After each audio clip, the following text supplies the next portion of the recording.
There we go. Okay, so now I just have to. Nope, that's not the tab I wanted. This is the tab I wanted. Okay, so I'm going to step away for one moment to use the restroom. You two both are subscribed to my YouTube channels. Feel free to scattergun links in the self-promo areas. I'll be right back, Nature Calls.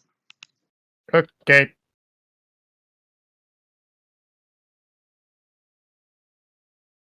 Hmm.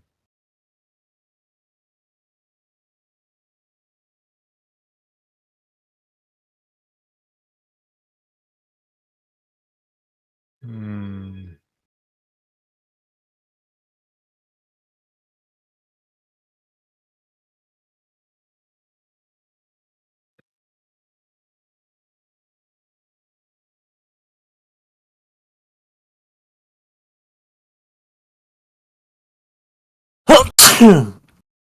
Prosit.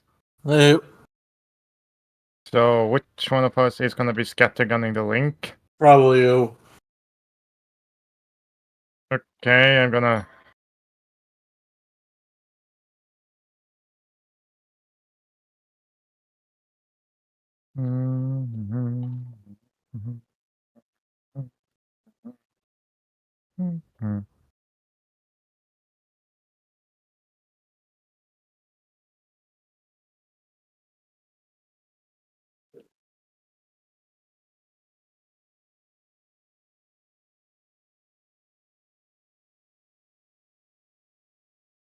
Okay, here we go. Check.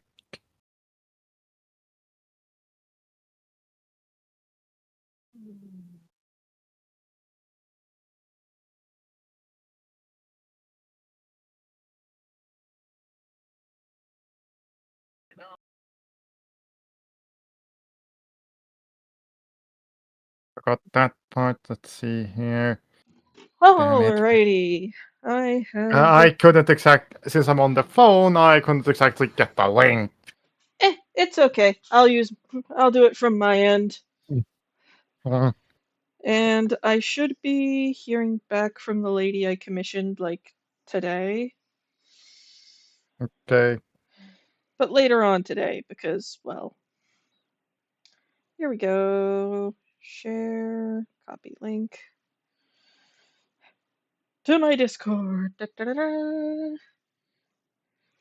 I really should rig something up so it just does this automatically. Will I figure out Yeah. how? Not today. Yeah, yeah, you need. Yeah, you don't have the brain. My brain is not doing the brain, but oh well. Mm. Cat.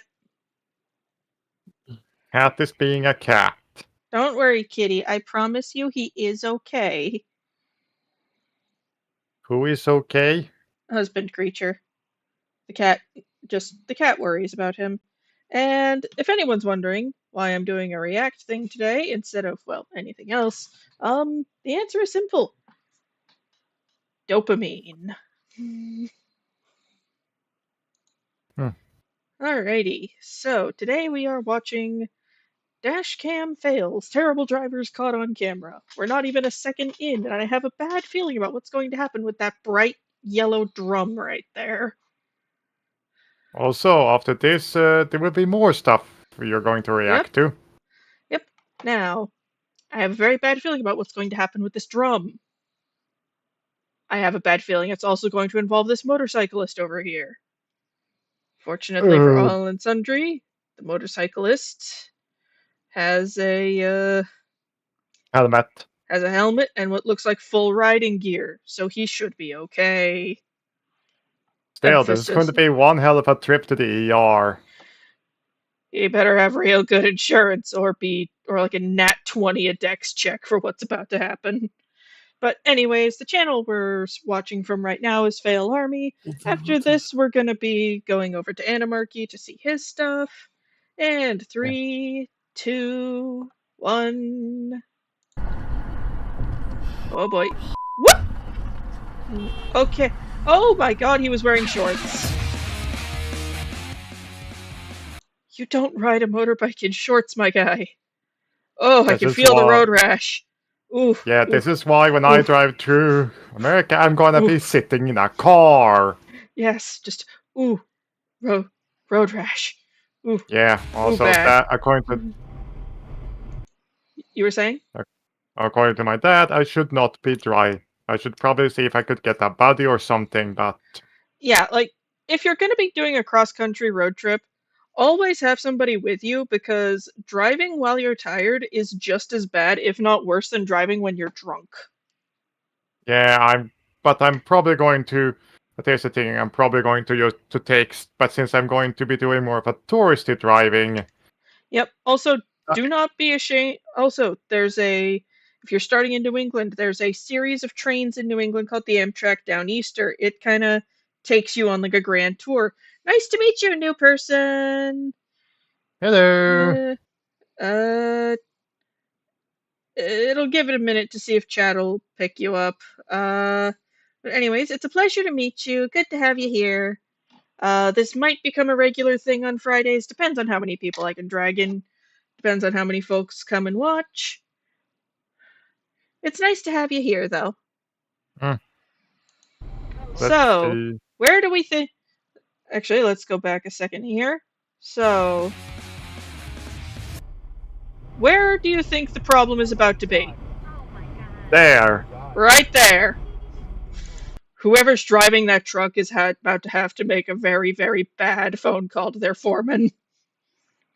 Yeah. Very, very bad phone call. Also, I don't know where this is, but I'm pretty sure I'm going to pass through there. Oh! Ooh, Ooh. yeah, is the right word here. Okay, everybody's got a sir. Sir, where are you going? Sir. Ooh. Okay, given that I didn't see any signs of that guy stopping or hitting the brakes or Mm, really doing anything to mm, cease what was about to occur, that guy was having a medical event. I hope he's okay. yeah. Cause like, look, see, he starts to drift. He's drifting. He's drifting. He's not course correcting. He's not braking. He's just going. Mm, You only do that if your brain is not present. For yeah, yeah. example, a diabetic having a blood sugar crisis, um, an epileptic having a fit, somebody having a heart attack, a stroke, sudden onset narcolepsy. There's a lot of reasons somebody could become medically incapacitated behind the wheel, but a good red flag is if they are heading towards an obvious peril and not showing any signs of stopping. If you Mm, are in a spot where you can pull over safely and check to see if that individual is okay, I emphasize heavily if you are in a safe place to do so, please do. Like, I'm not saying that to like morally grandstand or anything, but just it costs nothing but 5 minutes to go, hey, are you dead? mm, Or hell, remember what intersection you were at and call emergency services and say, hey, there's been an issue. There's an accident on this road at this intersection. I think the person needs help. mm, yeah. Motorbike. Motorbikes. Motorbikes everywhere. Dude, you dropped your girlfriend. Dude, you dropped your girl. That is probably not your girlfriend anymore. Oh boy!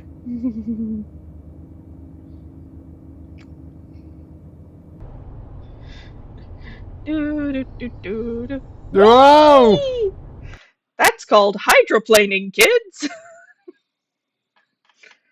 Yeah. You do not with hydroplaning. You just don't. Yeah, no. Generally, Water.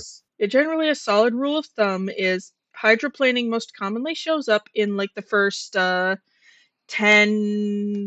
15-30 minutes of a rainstorm. So just wait after that, and that'll Mm, flush off most of the like greases that cause the hydroplaning. But Hmm. always keep an eye on your speed. Like if the rain's really bad, like stay like five. Like I stay about 5 miles below the posted speed limit. Do folks Hmm. pull around me? Yes. Do I keep control of my vehicle? Also, yes. Yeah, a tip. So a tip is basic. So in Sweden, the tip would basically be 8 kilometers below, about 10 kilometers below the speed limit if hydroplaning is a risk. Yep.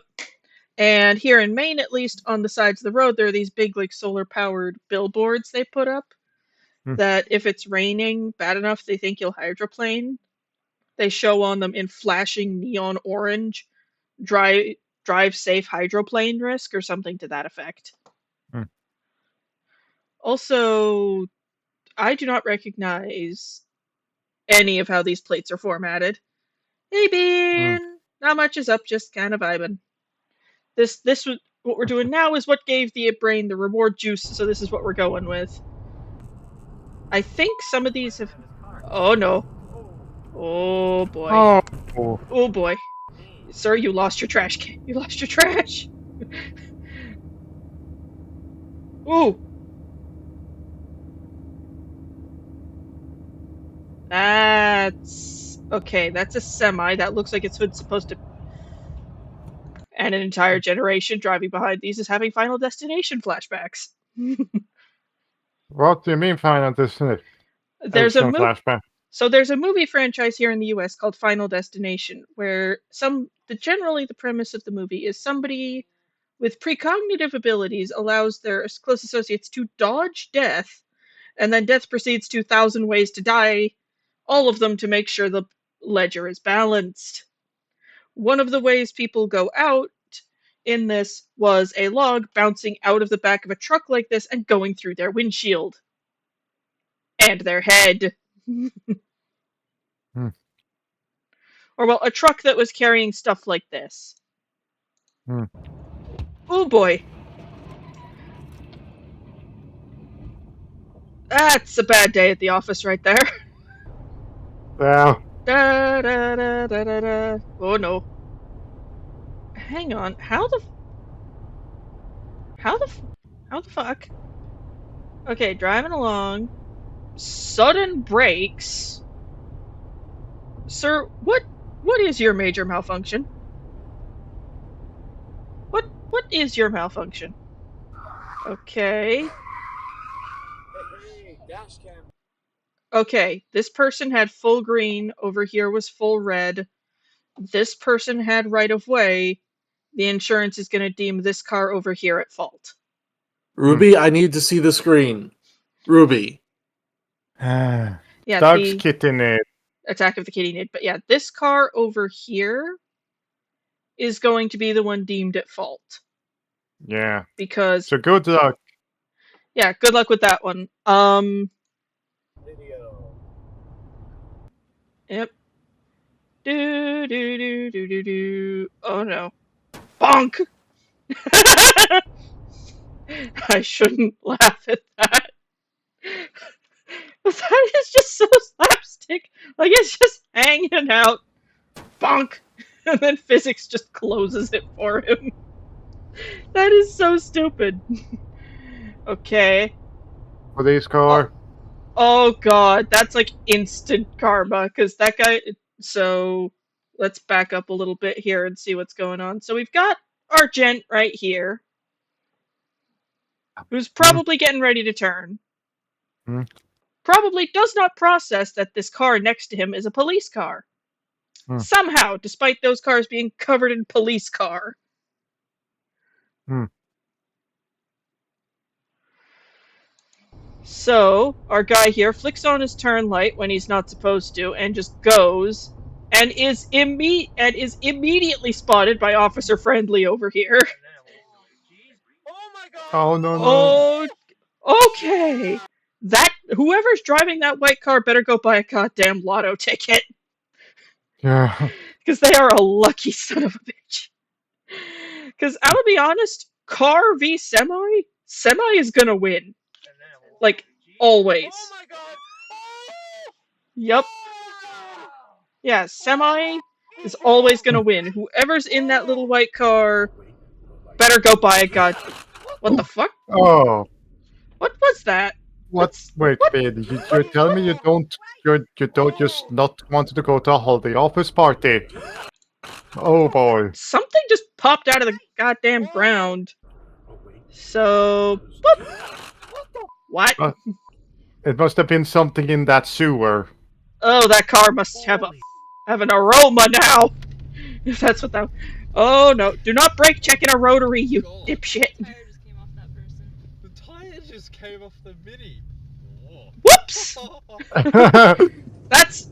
Hang on. That's not just the tire. That's not just the tire. That's the whole goddamn wheel. God. That happened to my brother in our old car. That's the whole wheel. Yeah, it was the exact same tire for my brother. That poor mini car. Oh no! Oh. Oranges everywhere.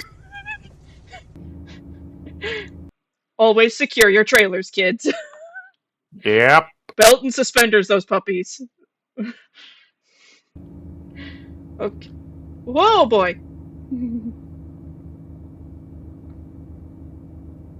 Deer. We got a. Yes, he said we got a pair of those doing things. We just trot. Nope. Let's take a closer look at the heads. That's a doe, and I think that one's a buck with a not legal yet rack.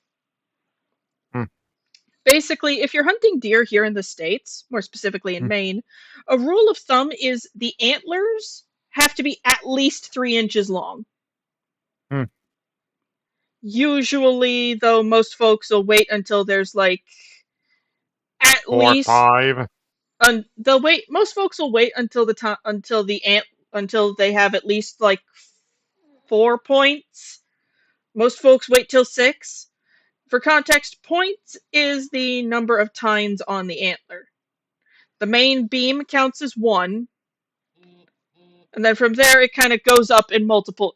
So a buck with just the brow tines is called a spike horn because he just has, spikes coming out of his head.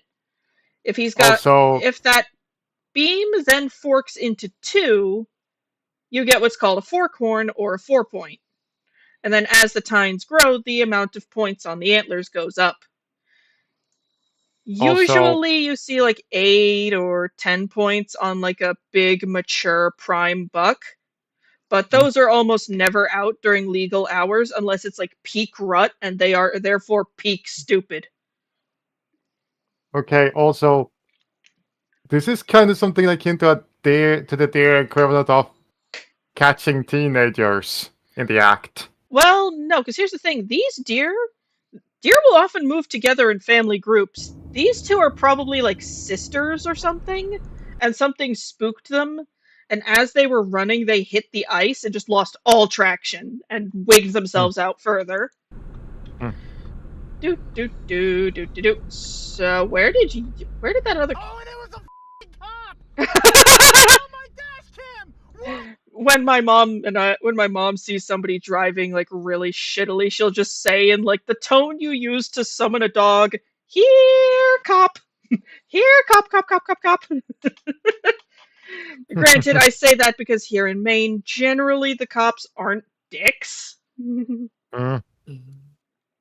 Like a couple of years ago, I was on the main interstate going from I think Portland to Augusta for some fucking reason. I think I was heading up to I was going to the Capitol to get something done. And I was on the interstate and one of my tires exploded. And I'm like, fortunately my car has a shitload of safety features, so I didn't like lose control of my car, but I had to pull over effective immediately. I pull myself over and I'm looking at my car going, well, fuck. And who pulls up behind me but a member of the Maine State Police, like the folks who patrol the highways so you don't like speed or shit. And he's like, "You all right, ma'am?" And I explained the situation.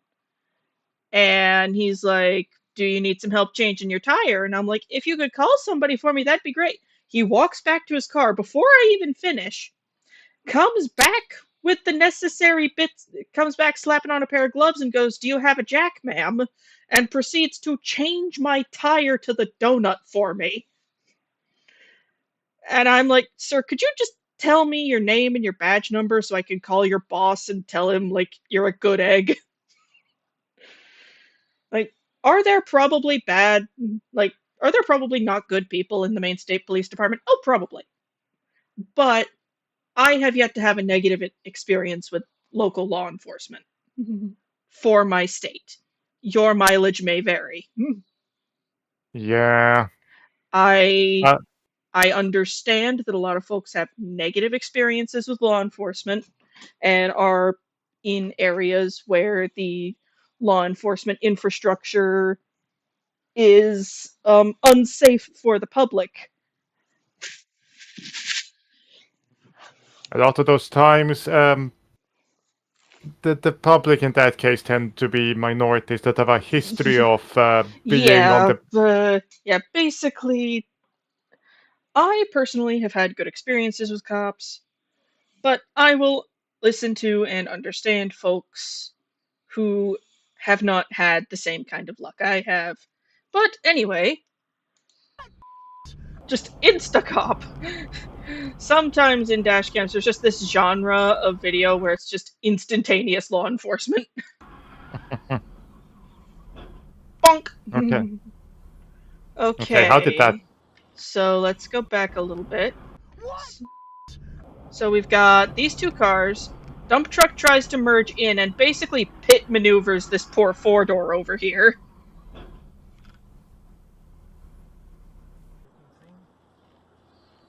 Oh, Jesus. Oh no. God damn. That trailer just had a tire come off and it's just going. Sir, get out of the road. And you just ate shit. Idiot. Boop.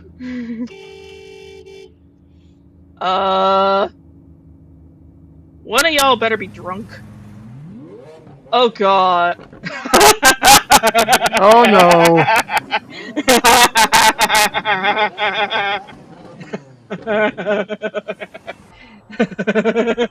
Idiot. Oh no. Oh no. Oh no. There's ice. He can't brake. That guy couldn't. London. That guy couldn't brake. That guy there. $10. There's black ice on that little thing he was in, and he can't brake. Okay, and now we're in London. Yep. There's a bus over there. The light is green for folks to keep going through. So our man. Oh shit. Okay. At least folks are coming to help. Oh no. Oh no. Oh no. Oh, I don't like that. I'm not gonna lie. Drive, man. Oh no. Oh no. Oh, and he's lost traction. He's going. He's going. And he's gone. Rule of thumb if you're driving in the snow, stay where you see the pavement. Yes.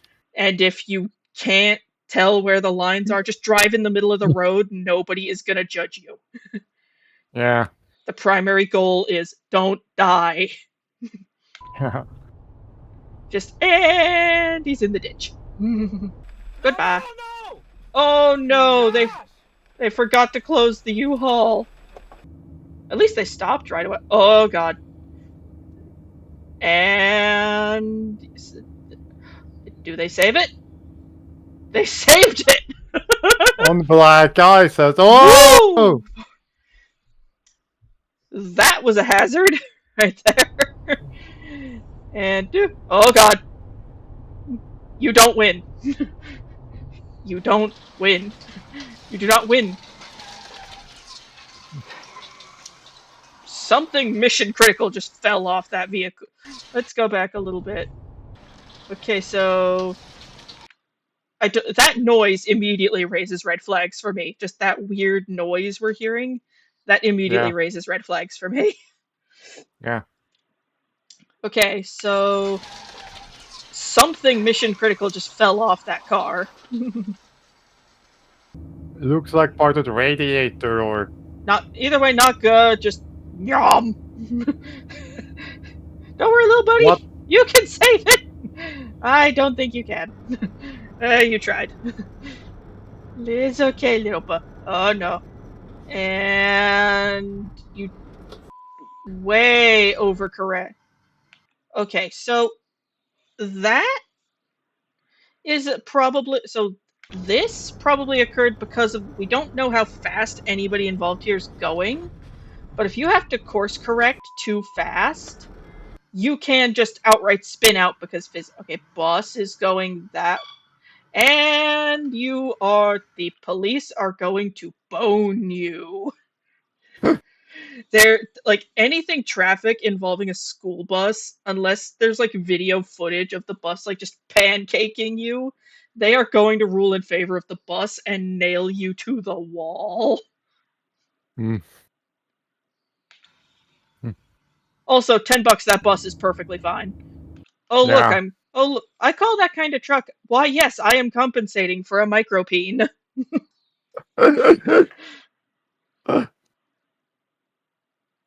I'm sorry if that comes off as mean, but like there is a certain but that truck looks Let me see. look at how Let me see lifted look at how lifted that thing is. At least it looks like the wheels actually fit the wheel wells, unlike the vast majority of these types of trucks I've seen. And they don't fall into that. They don't use that stupid freaking wheel trap. That stupid like rubber band around the huge rims thing. Yep. But yeah, just I do not begrudge people who drive pickup trucks. My granddad drives one. They're really handy for shit. Yeah. But There's a difference between a clean bedded pickup truck and one with a dirty bed. my granddad keeps his pretty clean, but we've transported everything from apple tree saplings to dead deer in the back of that truck. Seems like part of his job is just clean that out. Well, we also have 2 hunting dogs, and if anything messy got in the back of that truck that was like animal byproduct related, all Granddad probably has to do is just put the dogs in the back of the truck and it'll be pristine in like 20 minutes. God bless hunting dogs. They are very sweet dogs, but sometimes you just look into their eyes and go, you don't think. You do not have thoughts. Hello, Mr. Sam. Oh, no. Oh, boy. Oh, boy. Oh, boy. And full jackknife. Trailer and truck have parted company. That man is in deep shit with his dispatch. Whoa, okay, sir. What the hell are you doing? Okay. Black SUV here is what we're going to be paying attention to. Yeah. Let's Also, try and figure out what in God's green earth he's doing. also that truck that jackknifed looks like a European truck. Oh god, I'm having flashbacks to Euro Truck Simulator. Oh no. Martin! But yeah, so let's pay attention to this black SUV and see if we can figure out what's gone wrong here. So he's going. Okay, so he looked like he was moving to lane change, but suddenly just changed his mind at the last fucking second. Like, the fuck? Sir, what is your major malfunction? What is wrong with you? Why are you the way that you are? Are you stoned? Did you mistakenly eat an edible? It might have been that he saw something that he thought, yeah, no, there's no way I'm going to be able to fit in there or something. Maybe he saw someone here's the coming thing. in. This is So, based on how the lanes are going, you're supposed to be going this way. There is nobody behind him, and he's coming in behind this orange, I think it's a taxi. Yeah. He's going in, and all of a sudden he changes his mind. Granted, the text here looked Cyrillic, so I'm going to say this is just typical Russian vehicular behavior. Yep.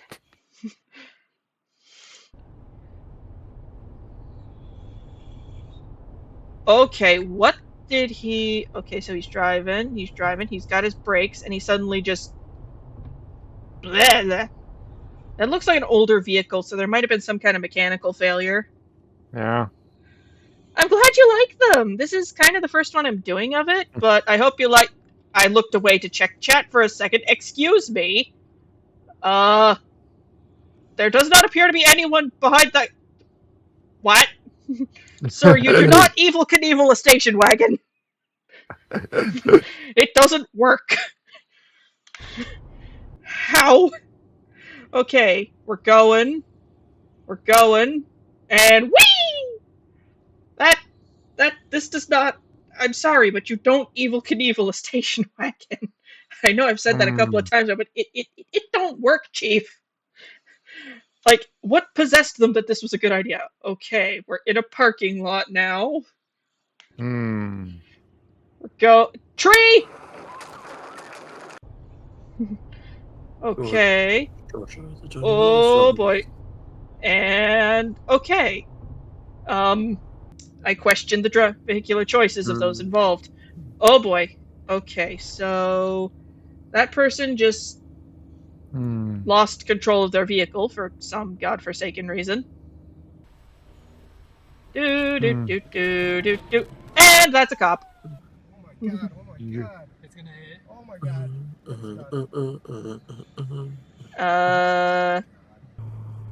It's done. So. Oh my god. It's gonna hit. Oh my god. It's done. Like, I don't know what happened here. Like, did the guy just like lose? Did his amount of Oh god. And you just ate mailbox.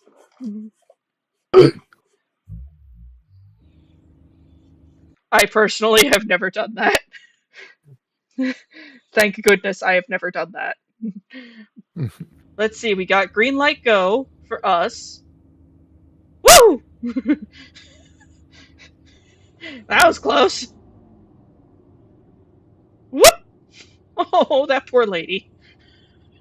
I shouldn't laugh, but oh god, we've all been there. We've all had days where just bonk. Ooh, that is the black magic smoke. If that escaping a car is like it escaping a computer part, that is a very bad time. Yeah.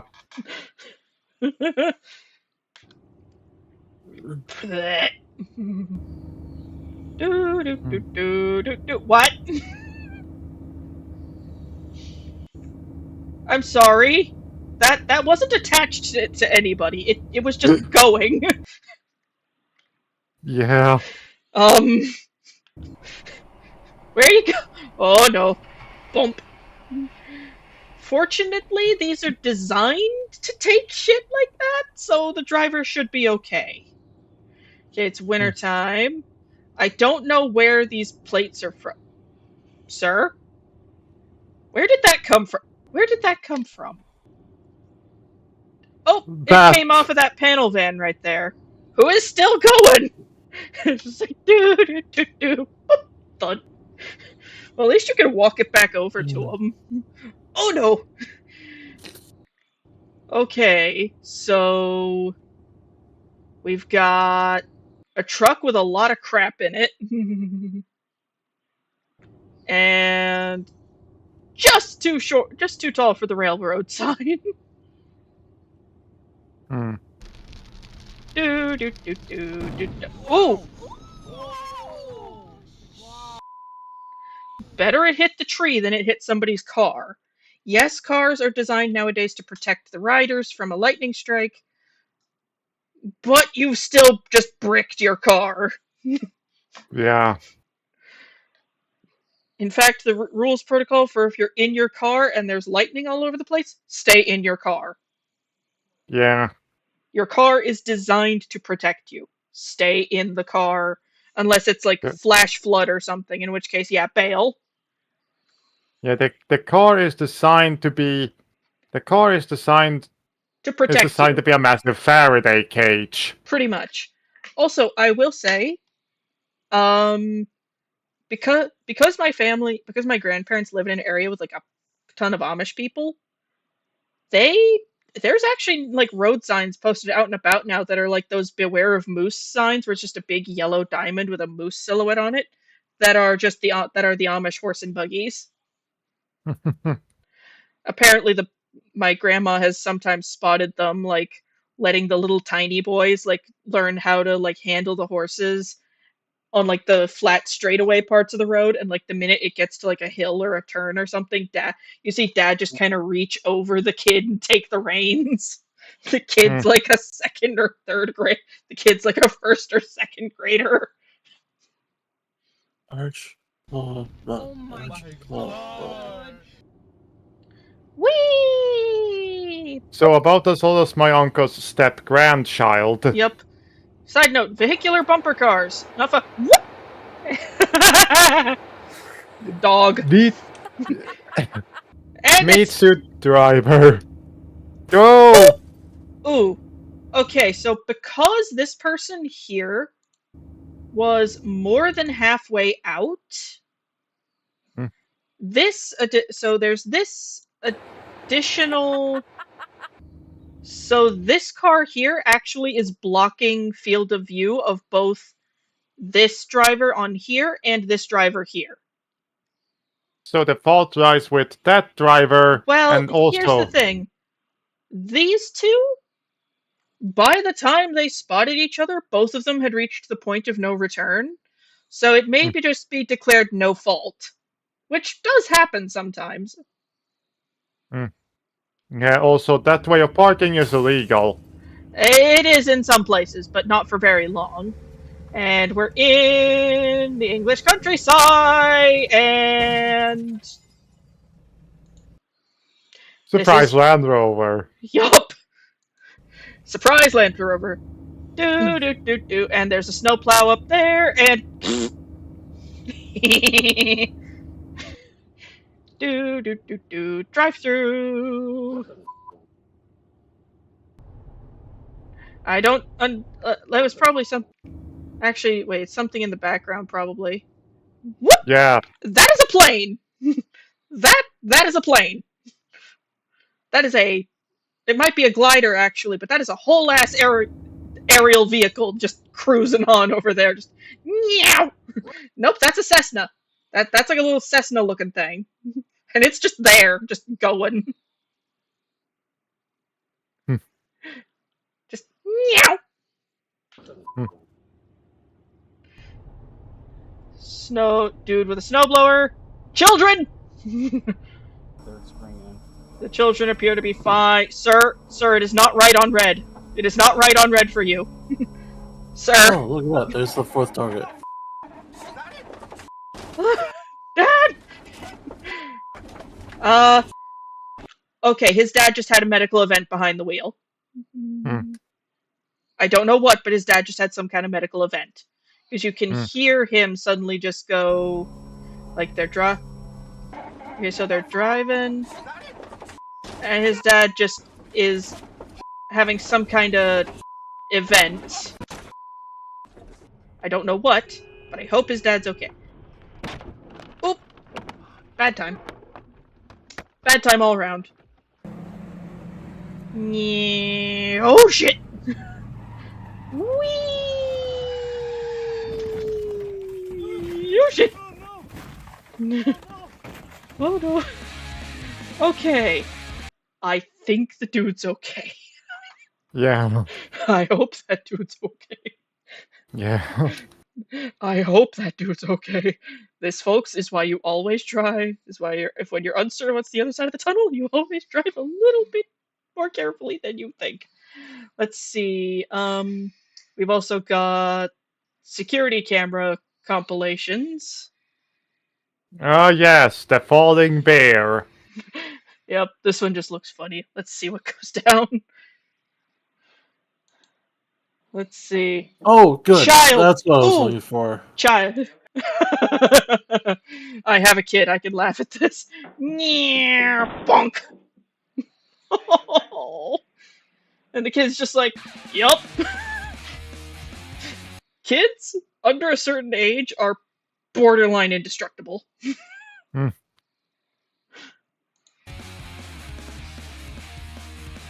Yeah, they are basically indestructible. That is a snake. That is a noodle. And the noodle seems to be just as afraid of the lady as the lady is of the noodle. Do do do do do do.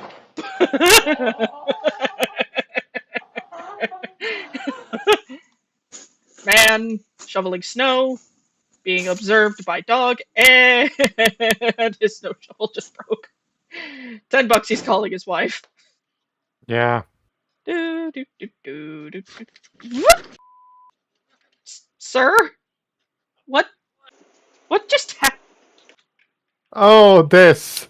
Sir, there's no ice. What did you fall on? Sir, there's no ice. What the f did you slip on?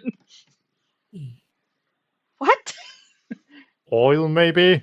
No, you'd see it. That's a perfectly clean, dry driveway, and he just... I don't know. I don't know what happened to this man, but I hope he's okay. And this is why you always secure your forklift loads, kids. Somebody's gonna have to make a very bad phone call to their manager. Yeah. Boss, We might have fucked up a little. Do do do do do do do do do do do do do. There is no car attached to that boat. There's just a dude. He's just along for the ride. Well, at least he slowed the boat down enough it didn't cause any, like, public mayhem. Okay. Stroller. Mother. They just missed. That just missed. yeah. That just missed. Probably because she's under the awning for this shop, but it just missed. Yeah, it just missed. I'm saying it just missed because if it hadn't, she would have been freaking out big time. Saying that as, like, somebody with a kid who's been stroller age, a tree falls on your stroller, you wig out. Yeah, she's just calmly backing up. And... Cat. And the cat just went murder.exe on that poor lady's forehead. I love cats. I have some. But they can be assholes sometimes. They can be such assholes sometimes. But we love them anyway. Okay, looks like Christmas time. Whoop! And the dog's just like, I'm here, boss! Tries to steal package. Gets turreted by the sprinkler. do, do, do, do, do, do, do. And something just ran out of gas. Oh boy, oh boy, oh no, that horse is not having a good time, and oh god. Okay, he's not dead, but... So, horses are possibly one of the most dangerous large animals humankind has domesticated, and I feel like we forget that a lot. Also, Like, that is the reason to why mules are unable to propagate on their own. well, so here's the thing.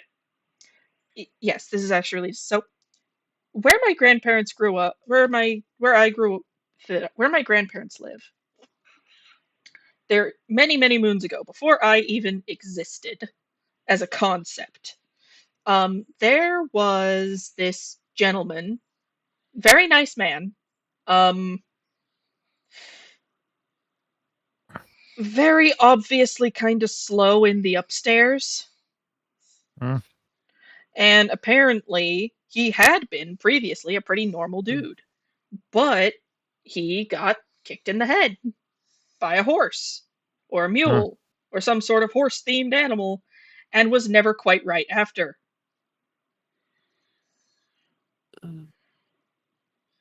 This is why I don't... But yeah, you could tell the horse was agitated from, like, the word go here.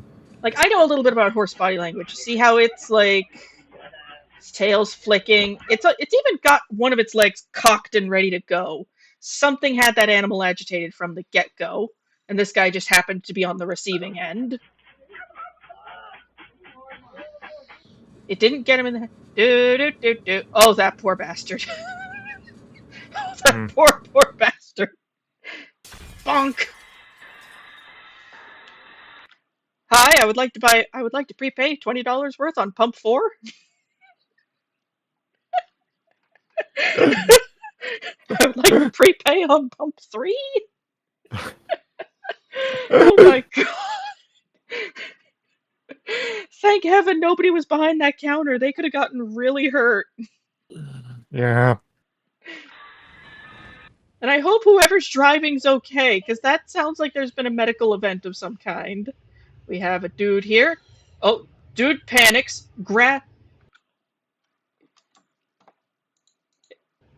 If that lady doesn't have a partner, she should probably get that guy's number, because his first reflex was to grab the kid. Like, let's go back a little bit. So here he is, working on his thing. He turns, sees the situation, grabs lady and kid, and then proceeds to do a backward somersault out of the way. That guy either has a kid, or that is like peak dad material. Because like his first response wasn't get himself out of the way; it was get the mom and the kid out of the way. That is like peak partner material right there. And the asterisk nobody was harmed is fantastic. Yeah. Do. Woo! And your phone's on fire. Might want to deal with that. Yes. Do the Mexican hat dance on it. So, what do you want to bet?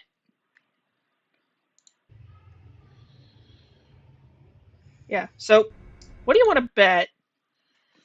This guy's phone, the guy whose phone just goes pop, I'm willing to bet it's his battery. Yeah. Stug, what do you think? Battery or just something else? Hold on. I was doing something else. Let me look. Rewind a bit. Let me look. Phone on fire. Phone, like, kind of popped open, and there's a little thingamabobbit right there that is actively on fire. Think that's the battery or something else?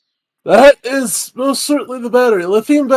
Yeah, it's a lithium batteries. If they're not poorly set up, or if they're poorly set up, like on certain Samsung models, we'll turn the phone into a grenade. Old. We'll turn the phone into a grenade. Yes. There's a lot of reasons when you see diagrams of stuff with lithium batteries. Sometimes they'll jokingly label battery as bomb. Yeah, or if it's like really swollen up and ready to die, I've heard them referred to as spicy pillows. Yes. In fact, a lot of people. We use lithium lipo and Airsoft uses a lot of lipo batteries, which have to be baby a lot more, and there are sometimes you can sometimes see someone suddenly smell something, yank their stock off, and then just yank the butt plate off, and then throwing a battery out. Just into. Oh, I have a problem. Yeet! Yeah. Okay, so phone is on fire. Our lovely lad comes back and decides to Mexican hat dance his phone. Dude. Oh no! Thump. Okay, good. Okay, person comes out. Whoop. Nothing hurt but your dignity. Tries the thing and lands on his head. Can't use that one. Place your bets. What side do you gonna fall land? Off. Well, no. What side he's do you think he's gonna fall in the middle? What?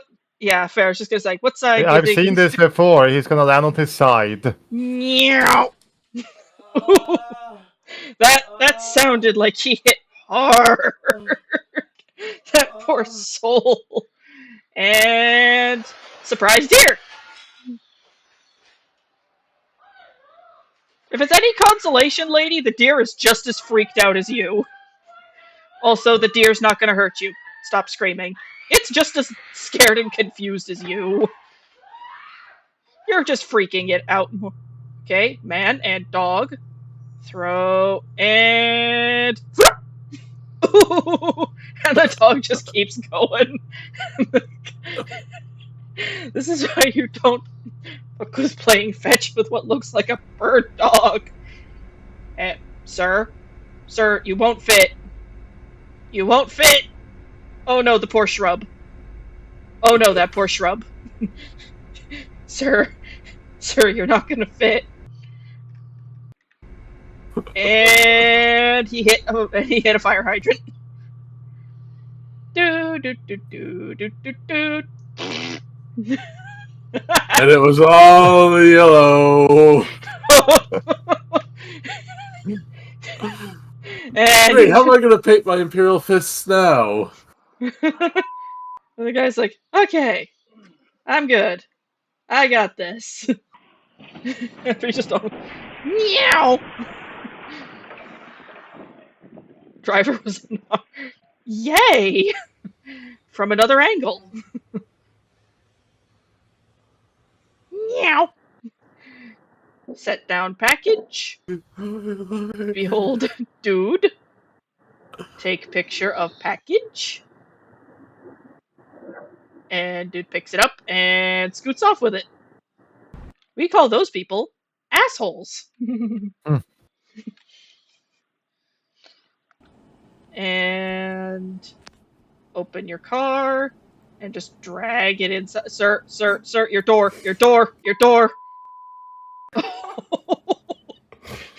Oh. Knobhead is appropriate here. Boat, forklift, and you have now lost boat and forklift. It's like the Three Stooges. Stop sign, and yep! The manhole ate her! Just yep!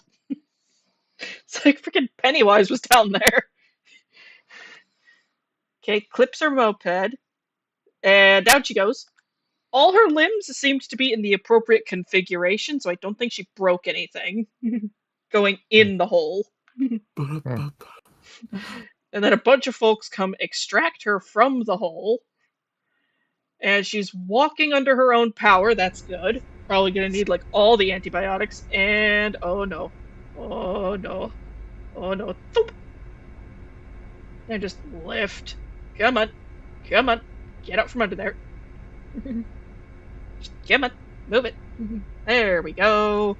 And now you just lie there and think about your life choices. And smashing! I have come to purchase a bicycle. Child. Hello, child. Whoop! And the kid just pops right up like, I'm okay. This is what I mean when I say kids are indestructible. Like,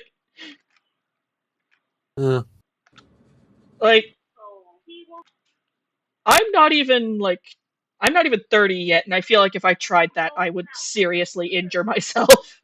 Just. I mean, kid looks pretty young. I'd say like 6. Mm. Yeah, he's still mostly cartilage by that age. He's fine.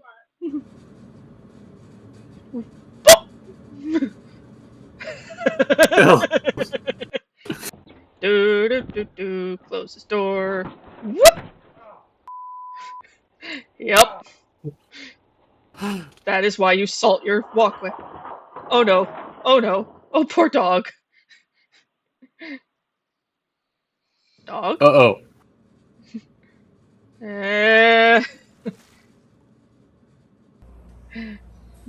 And get the door open for business! Time to go get the broom and dustpan. It's broom and dustpan time.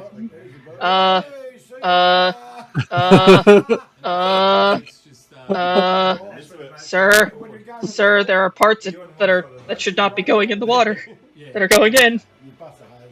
Sir. Sir, last I checked, there are parts of last I checked, you're supposed to, like, disconnect the trailer from the boat. Two kids heading to school in the morning. Oh, and the older sister just ate deck. Yeah. And the little sister's just standing there. Ooh, Don't you hit when you mistake your throttle for your brake? meow. Swamp puppy.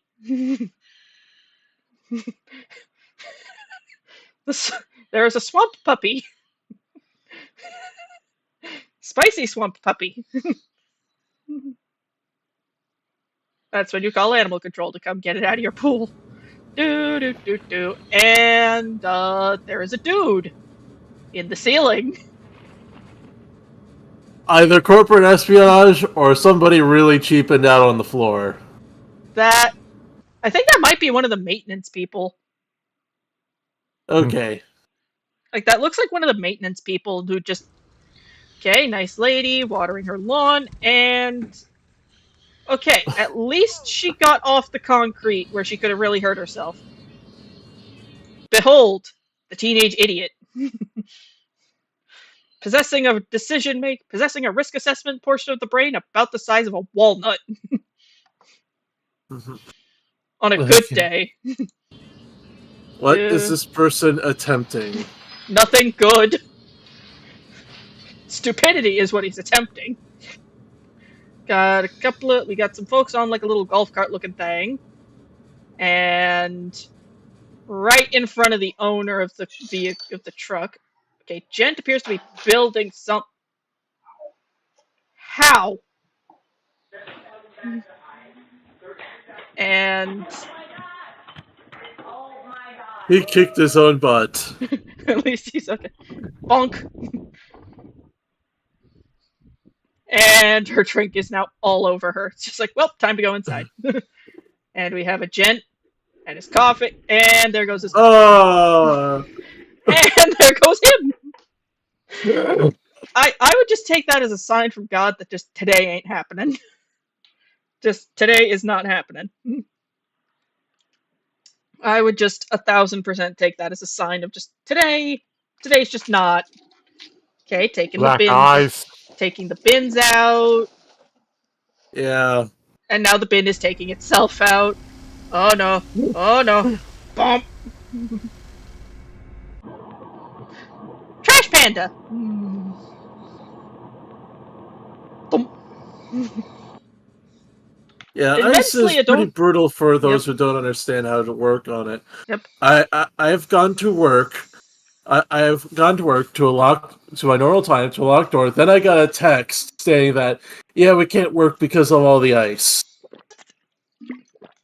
Fair, but yeah. So, trash pandas, intensely adorable, also intensely destructive.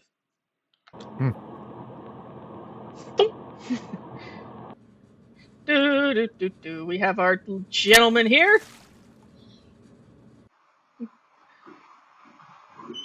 That's not the way you're supposed to go down that road.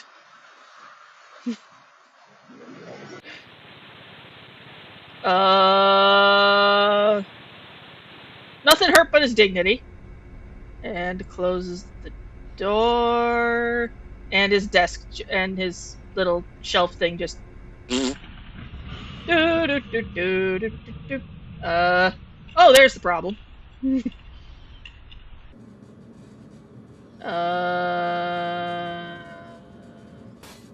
Ooh. And stepping outside. Ooh.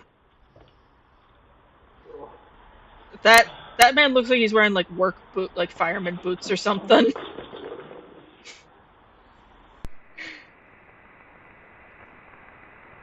Whoop. Okay. Not too bad. There goes the dog. And, you know the little kids just telling everyone, Mama? Okay, what are you guys backing off from? What are you guys Oh! Danger Noodle! That's what you're getting the kid away from. Danger Noodle!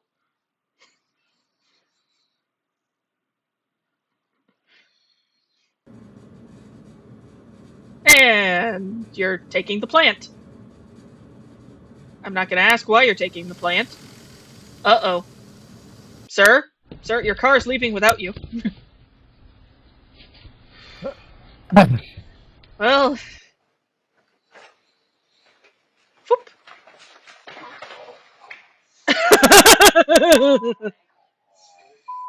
just go.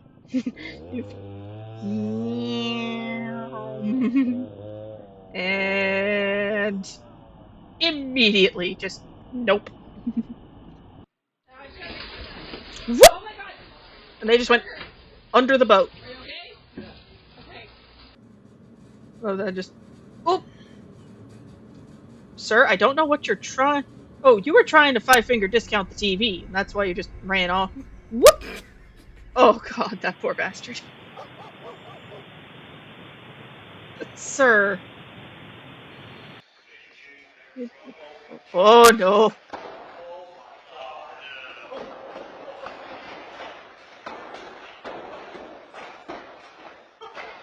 Wet cleanup on aisle 3.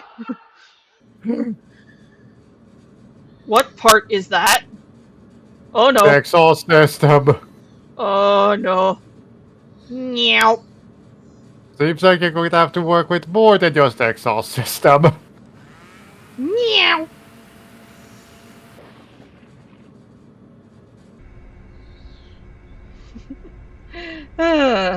Okay. Whoop. Ow. And that guy just straight up fell out of whatever they were working on. Anyway, you had something from Animarchy we could do? Yeah, let me see if I can't find that video. Awesome. Let's see here. Yeah, just shoot me a DM on it, and I'll pop it into the URL. I'm glad you're having fun with us today, James. It's good to have you here, especially a new person. I've been kind of away from YouTube for a bit, but it's nice to have a new person around. Please do check out some of the other stuff we've done here. I was picking up. Okay, cool. Alrighty, yeah, just Okay, let's see here. There you are, and just gonna... There we go. Thank you kindly. Animarchy history, a horrible history of Russian fighter planes. And folk, this around here, we kind of do a bit of a variety, kind of bit of a grab bag of stuff. And hence they needed to have an... And we're gonna go back. The horrible history of Russian fighter planes from Animarchy history. Remember, I am Swedish. This is going to be fun. Yep. Oh boy. Let's lock and load. Hold on to your brain buckets, lads. We're about to lose IQ points. Yes. Sponsored by NordVPN. Hello, I'm Animarchy History, and I have a problem. A while ago, I made a promise to a live audience of over 10,000 people that I would make a video analysing the Russian so-called fifth-generation fighter, the Su-57 Felon. This, as you can imagine, requires an awful lot of research, but it also sent me down a rabbit hole. You see, to explain why the Russian aviation industry is behind in developing a modern fighter... Do you also hear the music in the background? Just a little bit. Which meant going through all the... That's the theme song for Pentagon Wars. Oh, fun! Thus, what started as a quick 50-minute dismantling of Russia's flying facade of a fifth-generation fighter, it rapidly became a crash course in the entire history of Soviet fighter aviation. Hence, you see the ridiculous length of the video in the sidebar below. And as for my premiere peeps, buckle up guys, this is going to be a long one. Now, keep in mind, it would be impossible to cover everything in excruciating detail. Every aircraft in history could fill a video by itself, so this will be truncated somewhat. And covering literally every prototype, every aircraft, and every personality, while maintaining a coherent and understandable narrative. Thing to say before we continue, please go subscribe to Animarchy if you think you might like his content. Give it a watch, see if you like it. If you do, yay. If you don't, oh well, at least you tried it.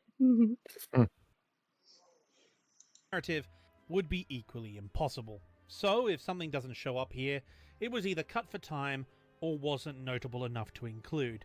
And even with all that, this is still an hour and a half long. So grab a drink, order some Uber Eats, and put me either on the big screen or on speaker, depending on your preference. It's time for me to tell you a long and rather disappointing story. And, appropriately, we start this story like the famous Russian author Leo Tolstoy. We start it by going right back to the beginning.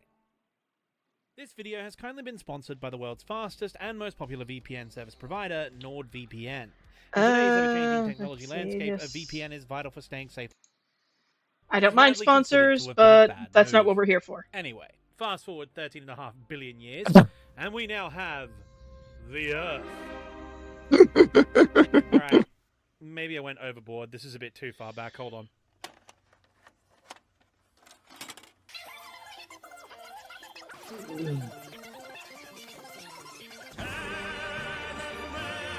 Of course, this starts in the Ukraine.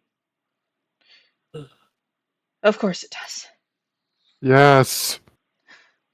At least now they get to decide their own aircraft that actually works. Yes, and use them with bewildering effectiveness. Sweet Jesus, nothing beats the crap out of a larger country like a smaller one with an axe to grind. Looking at you, Poland. And Finland. Jesus Christ. Hello. Just Jesus. Looking at you guys, because my lord, y'all are freaking feral over there.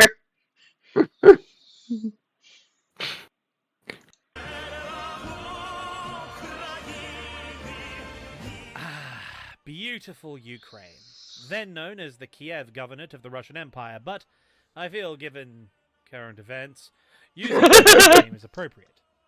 Kiev has been a focal point of both science and culture throughout the centuries, and despite 5 revolutions, 2 world wars, and potentially being the catalyst for the 3rd one, it remains the jewel of Eastern Europe to this very day. But more importantly, I've never been. I've never actually left the country, but I've heard it's a lovely place to visit. Yeah. There is But a Russia video. isn't. Yes, there is a video on the channel. Was it History of Everything or was it Laserpig who did the "We Ate the Russian MRE"? Laser pig. Of course, it was Laserpig. And another military history YouTuber by the name of Laserpig who did a video where, whilst abroad in the Ukraine, they acquired and ate, for reasons, a Russian MRE. Even though it was an officer's MRE, it looked like shit. I might do a react to that video for my Patreon. If I can get like a couple more people on there, I'll do it. Mm. This is not me. This is not me begging for money. This is just me going, "Hey, I have ADHD. I require incentives. My brain does not naturally do the dopamine well. I do my best via medication and caffeine, but sometimes I need a little extra help." Yeah. There's videos on there that I think are Amber pretty alert. cool. Child abduction from Tyler, Texas. Suspect vehicle is a gray Mazda hatchback with unknown Texas That does license not plate. dox Missing me. children are Legend Sanford, Cannon O'Neill 3. 4-year-old black males last seen wearing black gosh, and red dang it. Paw Patrol. Hey, don't worry about it. It's fine. Like, hell, I know I streamed like maybe 4 people, and a couple of them are not even in the US, but never hurts to give an Amber Alert more traction. Yeah. Yeah, most of the time these things are. Most of the time these are due to custody battles gone wrong. Yes, but still, I'd rather a mountain be made of the molehill than the molehill made of the mountain. Yeah. But anywho, it was the birthplace and home to an absolute titan of aviation, namely this man, Igor Sikorsky, who... I understand he is a historical figure of great import, but my god, he looks like a dweeb. I think it's the hat. He also is the... Have you ever heard of Sikorsky helicopters? Yes, I understand he is very important to aviation history, but the hat does not do him any favors. Yeah, no. was, in Also- 1908, a student at Kiev Polytechnic Institute, which has since been named in his honor. We know him today, of course, as the immortal god emperor of the American helicopter industry, but in his younger days, he was the up-and-coming star of Russian aviation design. However, the fact he is most well renowned as a Ukrainian-American aviation magnate rather than a Russian one should give you the hint that things in the motherland were not exactly conducive to aeronautical excellence. Why am I not surprised? This is the same country who almost immediately after deleting all of the people with a tactical IQ above corn chip, decided to go pick a war with Finland without grabbing their winter camo. The KD ratio for the Winter War is obscene. And about 700 of the Russians were one dude. One very, very angry dude with an iron sight rifle and an SMG. An unknown amount of missing of them, due probably due to most of them being missing, was due to someone who And there was also the unknown amount of carnage caused by one man who thought it'd be a great idea to, in a fit of adrenaline, consume 90 milligrams of German Wunderkrank. Sweet Jesus. How did that man survive? Side note, if you ever pick up a World War II military ration and you see something in it called Pervitin, don't lick it. Under any circumstances, do not consume the Pervitin. Because Pervitin is meth. Don't do drugs, kids. Especially not Pervitin. Jesus. Russia wasn't exactly a bustling powerhouse of innovation and production in any sector of a modern economy, least of all the technology sector, which in the 1900s was primarily focused in telecommunications, aviation, and rail transport. As we shall see, little has changed since then. In the 1900s, it's often said that the Ottoman Empire was the sick man of Europe, but despite the loosening grip on their imperial possessions and the upcoming collapse during the end of World War I, Turkey itself remained largely intact after a bit of an unstable period, and throughout the 20th century, their industrial and economic base would steadily grow and develop into the regional powerhouse we know today. Russia, by contrast, was in a terrible state. After their defeat in the Russo-Japanese War and the subsequent Democratic Revolution, which resulted in... That is a whole other kettle of fucking, best displayed in a video series called The Russian Navy Sucks by a man named History of Everything. He hasn't... There is, I think, like 7 parts to that, and he's still not done. Like, but okay, to be fair, Russia also lost a naval battle to a country that doesn't even have a navy, so... as well as not even a coastline. Yeah, as well as one that doesn't even have a coastline. How the fuck? Oh god. In the creation of the Duma, Russia was in a catastrophic state of turmoil and decline. The last nation in Europe to abolish serfdom, almost the entire Russian population was still living in a near-feudal condition on subsistence farms, while the emerging urban working class had some of, if not the, worst living conditions in Europe, all while under the lash of a hyper-authoritarian Tsarist nobility and their government bureaucrats. This vice-like grip on the Russian economy by the aristocracy, combined with a lack of even the most basic infrastructure in terms of education and communication, severely hampered the creation of the merchant class and the trading class, and, well, capitalists, the bourgeoisie. They are required to spur on investment in industry, and this also had the catastrophic side effect of preventing any real form of social mobility for people to work their way up. Simply put, there was no money, no capital. GDP per capita v. the rest of Europe. Russia. Great Britain. I'm assuming that NL is the Netherlands, Italy, and Sweden. Hello. Why is Russia consistently in the floor? Like, every single one of them has gone up since, like, the 1850s, except for Russia. Russia like briefly ticked up in like the mid 1870s and then just started going down.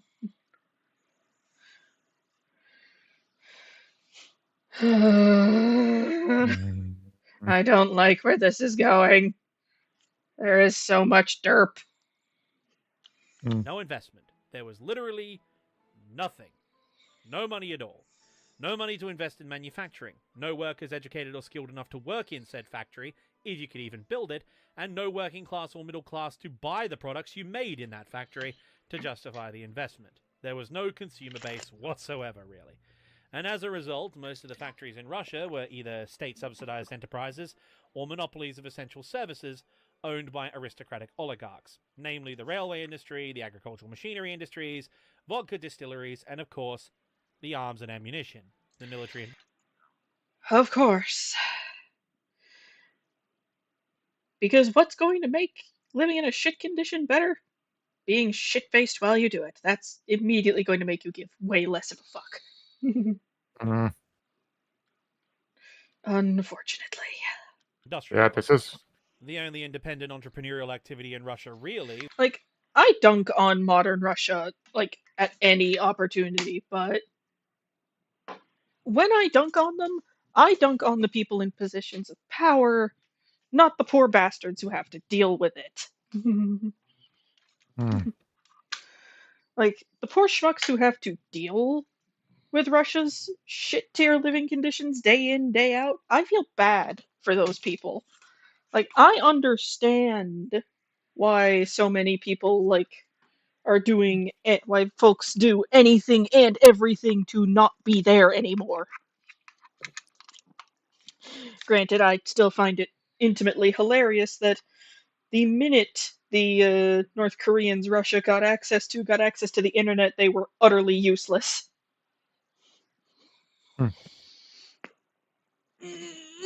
That should not be that funny to me.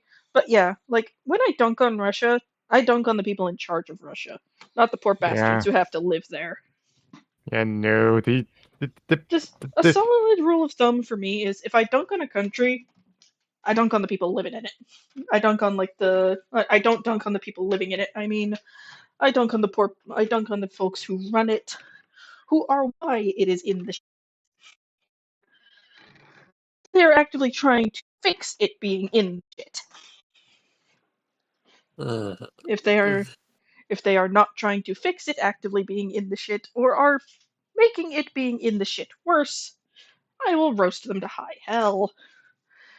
But if they're genuinely just doing their best to try and make it, not shit, I'll give them a little bit of grace. Like, everybody's had to make the best of a really, really bad situation before. Everybody's had to do it at least once. I do not judge. But if you're in a good situation as somebody in charge of a country, and you're making your citizens' predicaments actively worse, I will mock you. I will insult you. I will insult everything about you.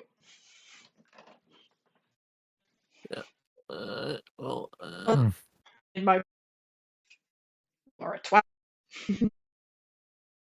But yeah, let's just continue. Sorry, I was grabbing something to drink, so I went downstairs. Wireless headset. Here's just a sec. But yeah, it's just.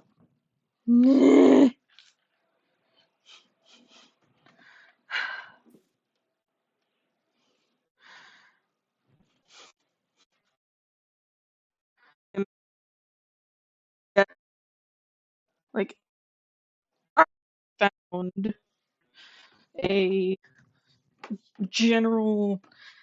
I still have flashbacks to that video we watched talking about the Moskva, where it mentioned that the galley on its own had a whole page in the fuck up report. Jesus. How bad do you gotta mess up a boat for the kitchen to be like that full of problems?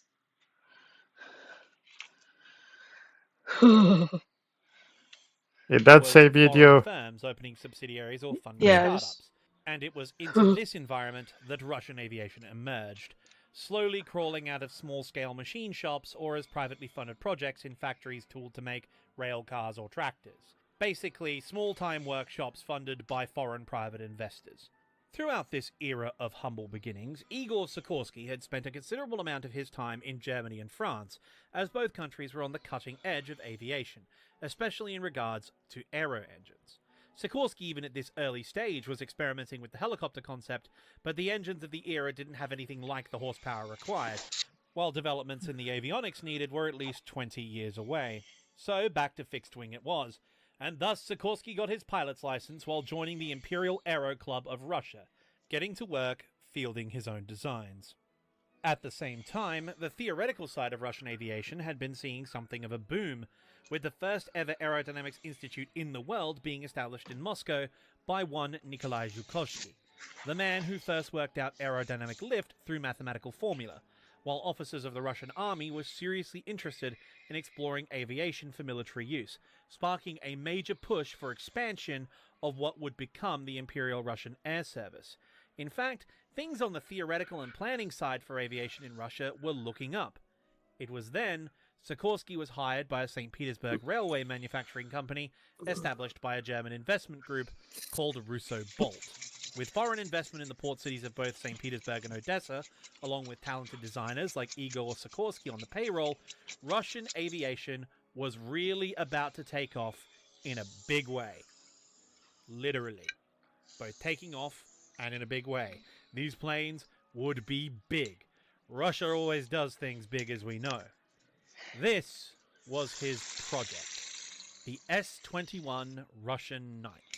The world's first four-engined aircraft ever, and an absolutely revolutionary design. So much so that some people considered such an aircraft impossible, as there was no way a plane that big could fly. Bigger is not always better, kids. Yeah, no, but they managed to make it work. Somehow, some way, by some eldritch black magic. But fly it could, carrying 7 people in an enclosed cabin, which was absolutely unheard of at the time. Sadly, after extensive testing with Sikorsky himself at the controls, the only example was destroyed after an engine literally fell out of the sky from a landing aircraft, crushing the airframe. Ooh. As you can see, severe deficiencies in maintenance is not a new problem in Russia. But No. the accident gave No, it is not. Sikorsky a reason to move on to his next big project, which would ultimately become an aviation legend. The Ilya Muromets, a titanic aircraft for its time, with 16 passengers and a crew of giga-chad mechanics who, with pure unmitigated big dick energy, were able to service the engines mid-flight by exiting the cabin and walking along the wing. How did the plane fly with the size of their balls? I'm thinking that Sikorsky must have accounted for that. Seriously, like, I know we joke sometimes about, like, how are you doing things with balls that big, but I'm not kidding here, like, how? Like, there is a special kind of testicular fortitude for this.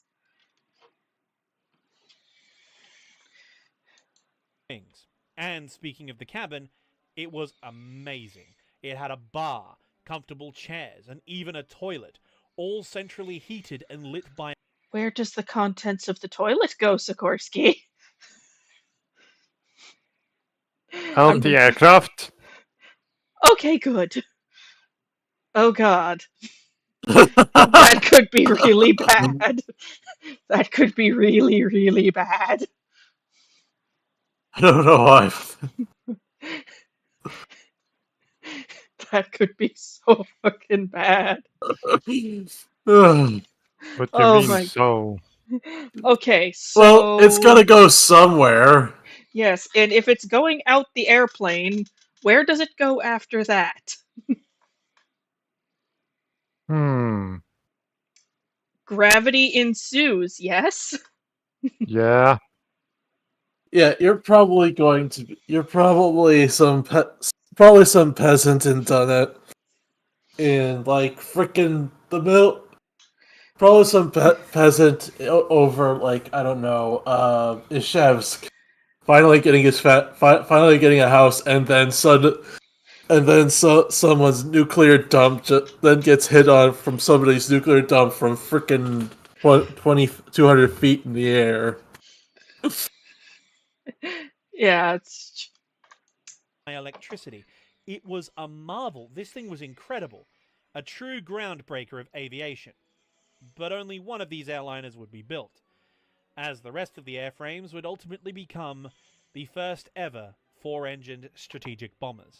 Because the year was 1914, and you know what time it is.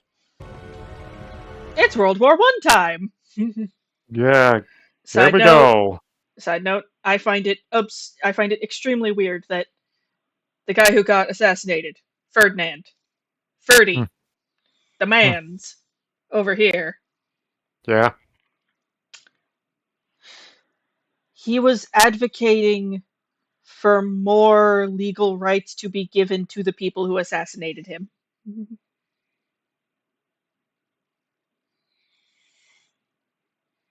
I think sometimes it's about the principle. I am very confused. Like, yes, I understand the guy was probably an asshat, but why are you killing the guy advocating for you to have more legal rights? Oh, Also- these were not the Serbians who did so were nationalists, and They did not like nothing him. nothing riles than that. And well, let's be blunt here. Ferdinand was ultimately a member of the Habsburg dynasty, and and nothing quite irks nationalists like being part of a finding yourself becoming part of a larger empire of foreign reds. Oh God, he was part of the European hereditary tumbleweed. Yeah, at least his wife had no shot at being that because she was rather low birthed, comparatively speaking. Oh, I think they calmed down on that after a while. Yeah, because they noticed, hey, we're having a problem. What have I walked in on? Oh, we were just discussing Franz Ferdinand being and allegedly this man was part of Europe's royal hereditary tumbleweed. The Habsburgs. Yes, I'm glad they calmed down on the whole Sweet Home Alabama bit because No, they put Alabama to shame with how much they did it. yes, but fair. Anywho, Like, it's so extensive that in the SCP Foundation, someone made an SCP that was about them, where they had this secret underground aristocrat, of just these rejects from the Habsburg family. oh They were boy, just I'll have to so check up horrible. on that. I'll have to check on that sometime. That sounds like it could be fun. But Yeah, but anywho, now so World War One's about to kick off. My question here is why his wife? It's time for World War One. Oh, fun fact about that instance right there. That was completely by accident. Hitting Yeah. the Like, wife? they planned to kill him, but the route that he was supposed to do, the bomb that they were originally going to use to kill him, it went off early, so that forced a panic. They detoured the vehicle. And then the other guy who's supposed to be a backup and meet with them later. Spotted him outside the Yeah, he was era's walking. spotted him Yeah, he was- outside the era's equivalent of a subway and went, Oh shit, that's the guy. yeah, but yeah, like I've seen a video clip. There's a video of what I assume is the bomb in question getting just yoked into the wild blue yonder by some schmuck with an umbrella. Mm-hmm. That is amazing. When I say wild blue yonder, I mean the car behind them, but still. Some guy named Archie Duke shot an ostrich because he was hungry, and now Habsburg's heroes have invaded Serbia. Which of course means we have to invade Prussia to make it even for our Slavic brethren and our allies France. But while millions of young men get ready to march into machine guns for nothing more than the egos of Europe's various inbred monarchies, this is a fantastic bit of news for the aviation business, because every prominent government in the world now needs planes, and they need them now. But for And they need a lot of them. Yep. Russia, this is a problem. For while they had developed what was at the time the largest army air service in Europe, almost the entire force were foreign designs, many of which relied on German engines, which, well...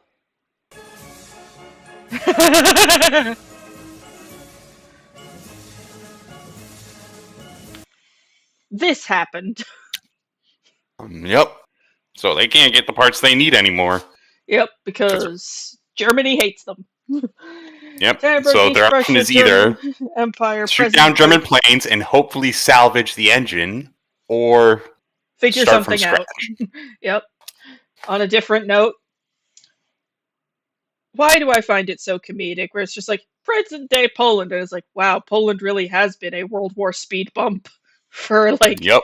No wonder its people are so aggressive. Yep. Yeah.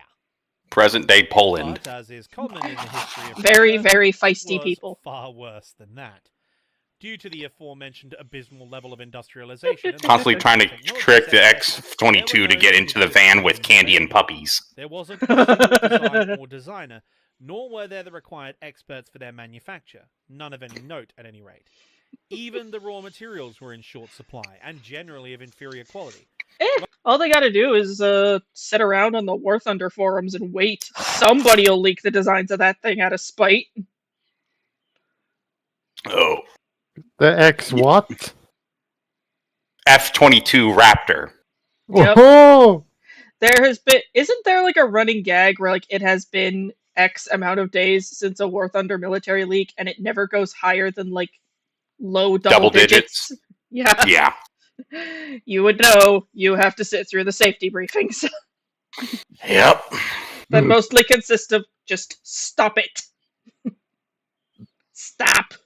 Yeah, but anything involving the F-22 is under such high top security clearance that it's above the shit that everyone know. Like, it's above the security clearance levels that everyone knows about, even in the military. Give it time.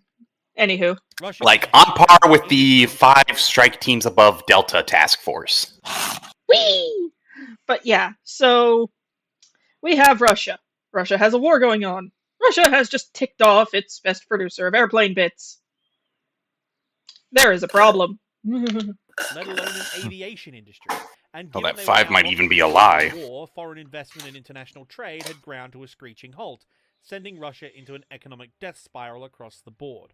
Their only option, really, was to import engines and aircraft from their Entente allies while they got licensed production up and running. Sikorsky and his colleagues designed several aircraft for use with the imported engines, but with the materials and manufacturing capacity available, it simply wasn't enough in either quantity or quality. Sikorsky's S-16 single-seat fighter was decently armed and very agile, but it was horrifically underpowered due to the lack of good engines and the crude Russian raw materials adding excess weight and drag, while the other indigenous designs ranged from below average to absolutely awful. The Lebed 12, for example, repeatedly broke up in mid-flight due to structural defects, all while regularly spontaneously combusting without warning. In fact, its reliability was bad enough that the Russian army, of all people, that's right, the Russian army, deemed the aircraft unfit for service. However, unsurprisingly, the Russian military bureaucracy kept it in production anyway, due to a shortage of airframes with predictable results. Again. Oh no. Oh, God. This can only go downhill. This is going to be the common catchphrase of this entire series. The more things change, the more they stay the same. I don't want to know why the there's that much fire Anatra-D, coming out of whatever meanwhile, that is. had a center of gravity 'Cause it's Russia design. so bad Oh. that its inherent instability killed pilots more frequently per capita than any other World War I aircraft, Specifically Soviet including era. its chief test pilot. Whee! And that was on days that the wing didn't fall off due to production defects. I could go on and on through all the others, but I think you get what I'm driving at. Russia's aviation industry just could not compete with the likes of Fokker, Newport, Caproni, or Sopwith. And as a result, the Imperial Russian Air Service throughout the entire war relied on imported or license-built Entente designs, almost exclusively, with their main suppliers being the French Moran and Newport companies. Throughout Yeah. the entire lifespan of the Russian Imperial Air Service until 1917, only about 5,000 aircraft of all types were built in-house. The rest of their inventory were imports, and with all the maintenance and logistics problems that entails. This would be Oh, dwarfed by no. the other major European powers, who would produce tens of thousands of airframes and engines throughout the same period. If you want to know how bad we're talking, the Italians, of all people, outproduced Russia both in airframes and engines at a rate of 4-1. And thus, Jesus. despite the Imperial Russian I'm Air Service- assuming Italy at the time was a trash fire. Yeah. Oh yeah. Like an infrastructural garbage fire. hmm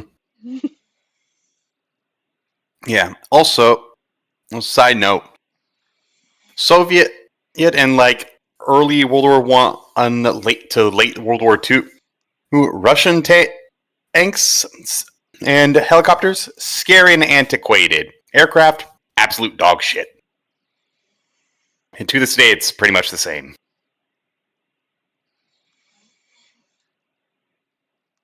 Whee!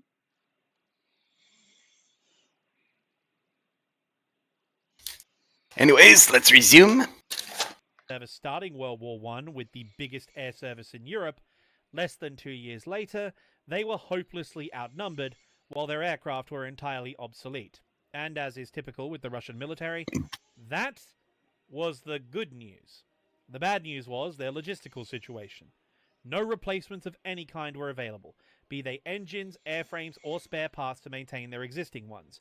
While due to the reliance on imports from allies who themselves were locked in a full-scale war along the Western Front, there was absolutely no standardization whatsoever. Like at all. Seriously, none.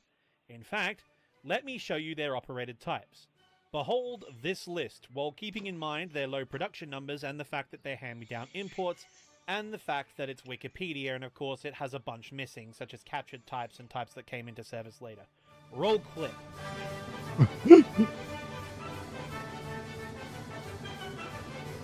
I'm assuming this is not good. No. Yeah. So, translating this to modern day, how shit are we looking at?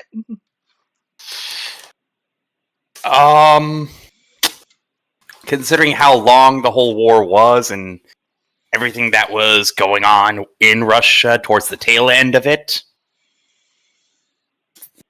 Oh, yeah, because like halfway through World War I, Russia was fighting its civil war.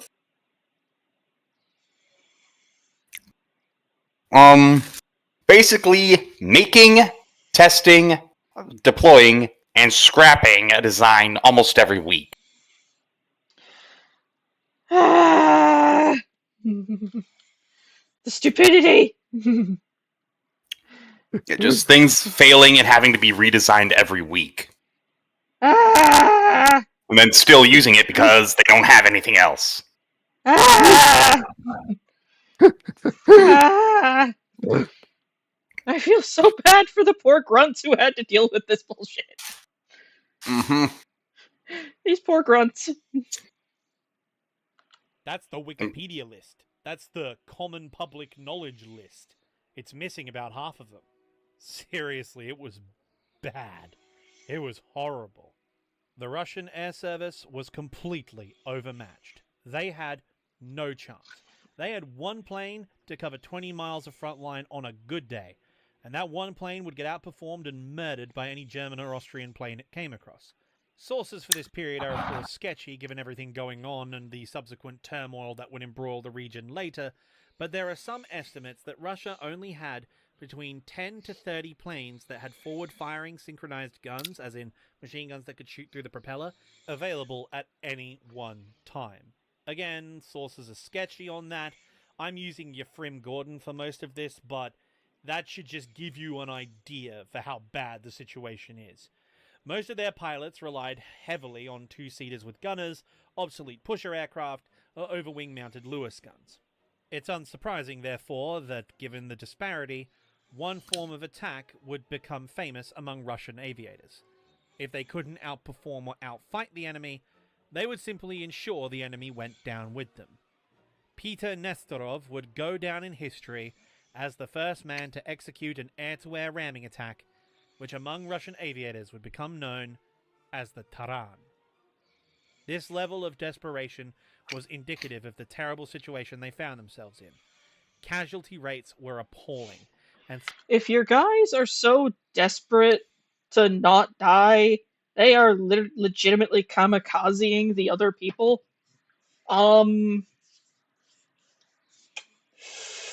You have a problem. Hmm. If they think ramming the vehicle and taking notes from Imperial Japanese aviation is a good idea, Well, no, here's the thing. There's this is before then.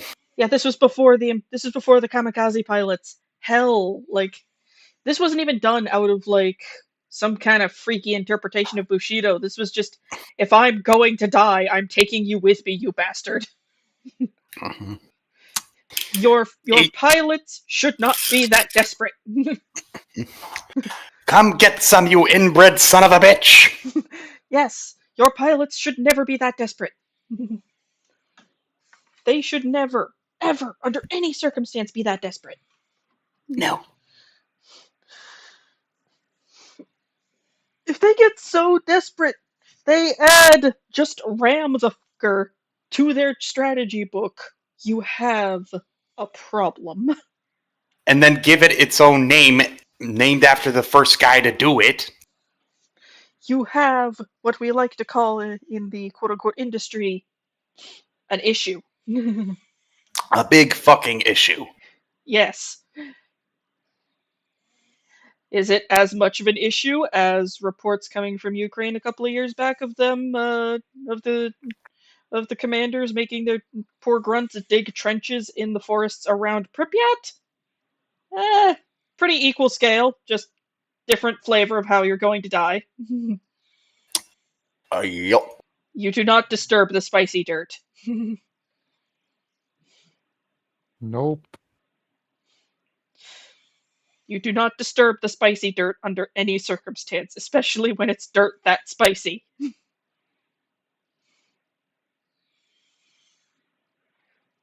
My god, that just no. success was slim, not just in the air service, but across the entire Russian military along the Eastern Front. Aside from the brief success of the Brusilov offensive, which only came at truly extortionate costs in both lives and equipment, defeat followed defeat, which was followed by an all-out retreat. Casualties and fatalities among Russian forces were double that of all the Central Powers combined. Jesus. While not just the economy, but the entire fabric of society started to collapse. These poor And bastards. given the highly authoritarian and autocratic nature of Russia, that meant the responsibility fell on the guys at the top, most of all the Tsar. And there was only one possible outcome under those circumstances.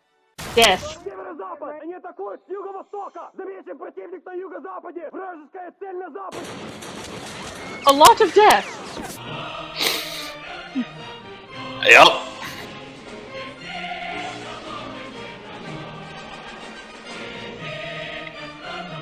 Remember the spoiler I gave you? Привет, comrades, Yep. and welcome to the workers' paradise!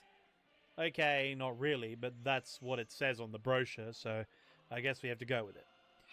Now, the October Revolution and subsequent Civil War is I'm gonna be honest. Like, while we may never know for certain a lot of the things regarding the last Tsar and his family, we do know for certain that there was also a fuck ton going on behind closed doors, especially given their son's chronic health issues. Mm-hmm. Also, they were a love match. A very Yeah, deep love from what- match. Yeah, from what we know, Which the is Tsar something that's almost unheard of. in that era. I mean, the Tsar Yeah. and the Tsarina, they, from what we know, they were very fond of each other. Despite all the Soviet propaganda that she About was sleeping with Rasputin Yes. Also, while Nicholas watched. some people have weird shit in bed that gets them going, is all I'm gonna say. Also, yeah, Nikolai wasn't really spec to be a leader and stuff like that. He was more spec to be a dad. He just If he had an older brother who could be doing this shit while he just derped off with his wife and kids, I think history would have been a bit better off for him. I think he did, but then his brother got killed. Ah, I don't know. I looked that drat. up. Oh well, that's later's think- problem. Yeah, But he yeah, might have been the and- heir, or he might have been the spare. Yeah, but the thing is, even if things had been peaceful, with his son's health issues, I don't think his son would have been the one to take the throne. Hmm. It might have been one of his daughters. Like little Anastasia. Either Anastasia or I think one of the other two who I think were named don't quote me on this, who I think were named Olga and Tatiana.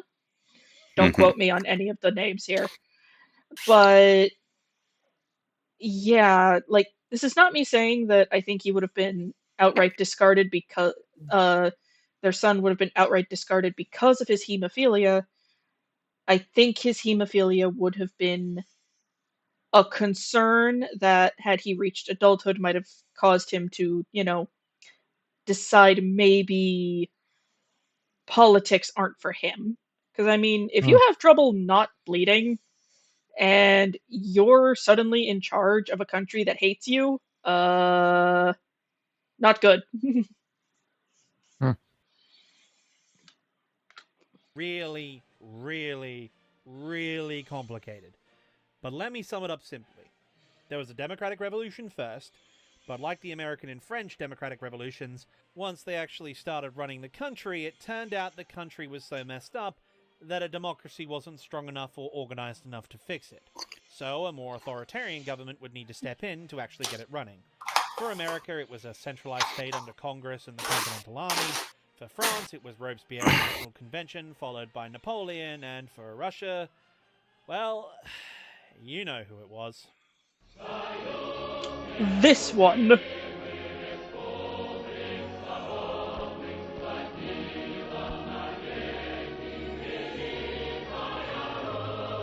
While that was happening, all these other countries, once occupied by Russia, declared independence. Poland and Finland, as well as the Baltics, restored their countries in one form or another, while Ukraine established their own socialist country. In fact, they founded two, the Ukrainian People's Republic and the Ukrainian Anarchist Free Territory. The problem was, you see, they made a critical error. They weren't the right kind of socialists. You see, they didn't subscribe to the Bolsheviks' branch of socialism, that being Leninism. They wanted to have their own country and have these silly little things called elections and things. Could you imagine? Elections, human rights, food.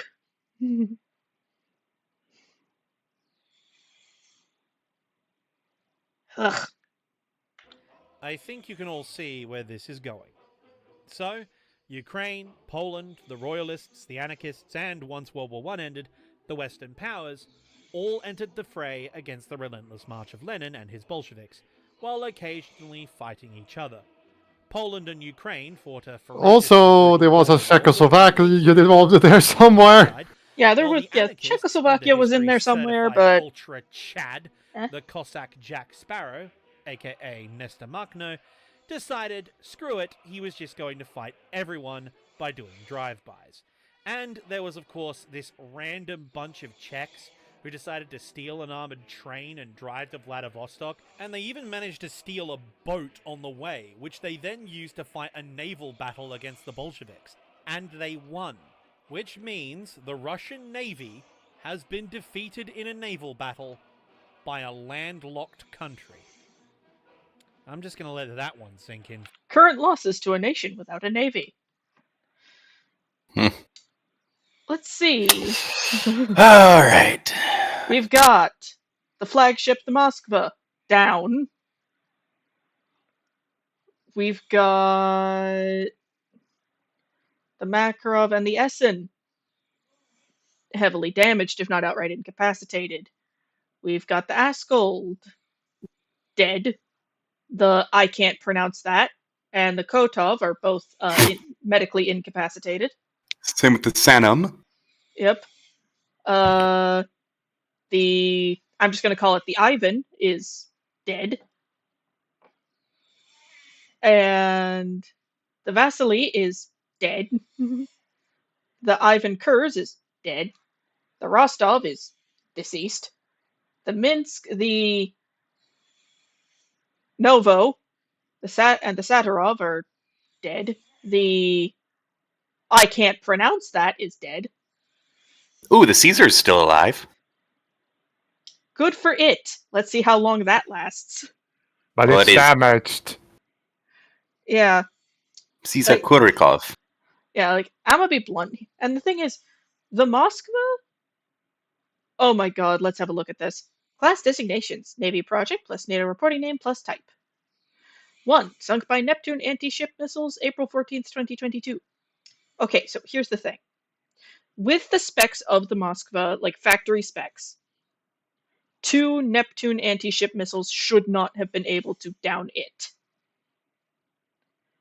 The Mhm. Moskva was downed because of the degree of neglect it suffered. Yep. And them not closing all the fucking doors before going underway. Or while in a foreign port. And just everything that could go wrong did go wrong on that one. We have, let's see, the one marked 2, whichever one that one is. That's the Sartov, Okay, the Sartov. the amphib. Okay, the Sartov marked 2 was sunk in Berdyansk in March. Then it got raised and disassembled in July of the same year. No, raised and broke 'em up means that they salvaged it, tried to bring it back, and then it broke again, and while trying to fix it. That's worse.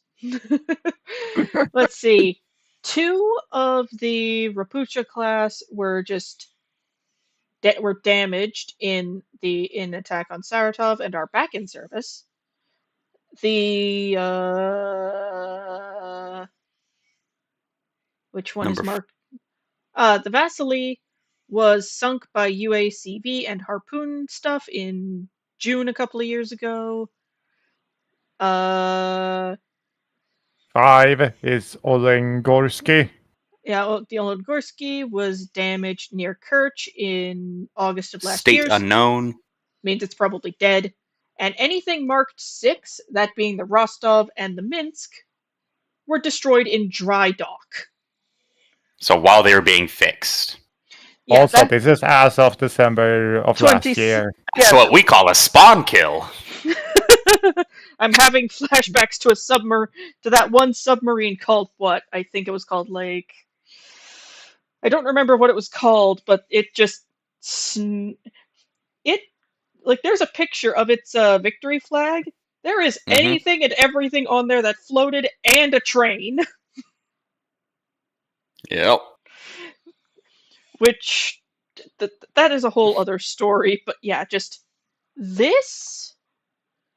Like, it got damaged in battle or just had to go in for repairs, and before it even got out, it was just bombed to shit. Yep. For a minute. Just Quite it's literally. killed while in The respawn. The destruction Yeah, almost that is caused a both problem. societal and economic cannot be. I This is call a- hacks. And as This is a such, naval despite having problem. A large reserve of aircraft left over from the Great War, flooding the air forces of all sides, there was no infrastructure or supply line to sustain them. And so you had everything from Fokker D7s to Farman Shorthorns operating over the same battlefield, but never in enough quantity to be decisive. Eventually, air operations for both sides practically dwindled out entirely due to a lack of spare parts and qualified personnel.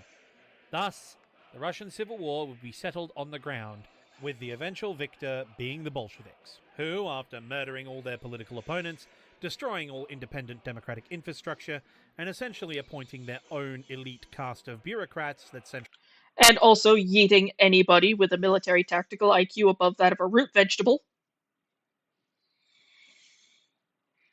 No, that's all later. power in the Oh. state in Moscow, they formed the Union of Soviet Socialist Republics, or the Soviet Union. Side note, both of the Finnish lunatics we've discussed in passing in this video, and in the past on other streams, outlived the Soviet Union. Hell, Mhm. one of them, possibly the deadliest sniper to ever walk the earth, only keeled over, like, I think 2 years after Y2K. Hmm. Man Yeah. was alive for 9/11. And allegedly he was buried with his rifle and ammunition, both of which preserved in such a way that they would be usable for a very, very, very long time. Finland? Why? They're probably planning to necromance. Oh god. That can only go well. Now, it has to be said, for the average farmer and factory worker, this was actually quite good, especially given how they were treated under the Tsar. But there was one really massive problem. Given they have just had a colonial war, a world war, and then the largest civil war in history in the span of a decade, the economy was completely destroyed, along with all the infrastructure needed to support one. And, you remember how Russia was struggling with investment, capital development, and the creation of a skilled labor pool? Well, half the cities and towns have been razed to the ground, the Bolsheviks have just shot all the business owners, and seeing them get shot helped all the trained professionals to make the smart decision to get the f*** out of Dodge. One of them being Igor Sikorsky, who hopped a boat to New York while the going was good. So now, you have to rebuild a country with no experts, no money, and no way to get them back. Not to mention your ideology prevents you from taking some of the obvious steps necessary to start rectifying the problem. This would have a lasting effect on the Soviet aviation industry for reasons that are obvious. Nevertheless, a considerable segment of the academia who, by the nature of their profession, were progressives and Marxists, stayed around to help build the new state. Or they I'm just going to go down and get this, some of course, food. included Okay. the aviation Hey, Dragon pioneer Rider, great to Nikolai see you're Zhukovsky here. mentioned earlier. He cobbled together what remained of the Russian aviation industry and its associated intelligentsia to found the Central Aerohydrodynamic Institute, or in Russian, TSAGI. Meanwhile, in an initiative spearheaded by Lenin's wife Krupskaya, a massive literacy program was started across the Soviet Union, yielding incredible results, while the removal of class barriers engendered a glimmer of meritocracy, allowing some truly standout talent to come to the fore. It was then that Lenin, having finally decided to read Marx's Das Kapital and understand that capitalism is a necessary stage of development while building the productive forces of a society, announced the New Economic Policy, or the NEP. While it had considerable state oversight, worker-owned businesses and small privately owned firms were permitted to stimulate rebuilding and economic growth, while specialists, experts, and the intelligentsia were given economic incentives as well as good party positions. The culminating effects of these measures not only boosted the economy, but fostered a rebirth of aviation in Eastern Europe. The Red Air Force was now filled with young, educated, and dynamic officers, looking to build a new and modern branch of military service, while a new crop of up-and-coming designers started the long and arduous task of building a truly indigenous Soviet aviation industry. To answer Men that, like Andrei Tupolev. okay, so Dragon Rider, this is from the channel Animarchy History, and it is called The Horrible History of Russian Fighter Planes. It is basically from when it got started to the present of Russian fighter plane tech. So far, I'm not optimistic for how this is gonna go.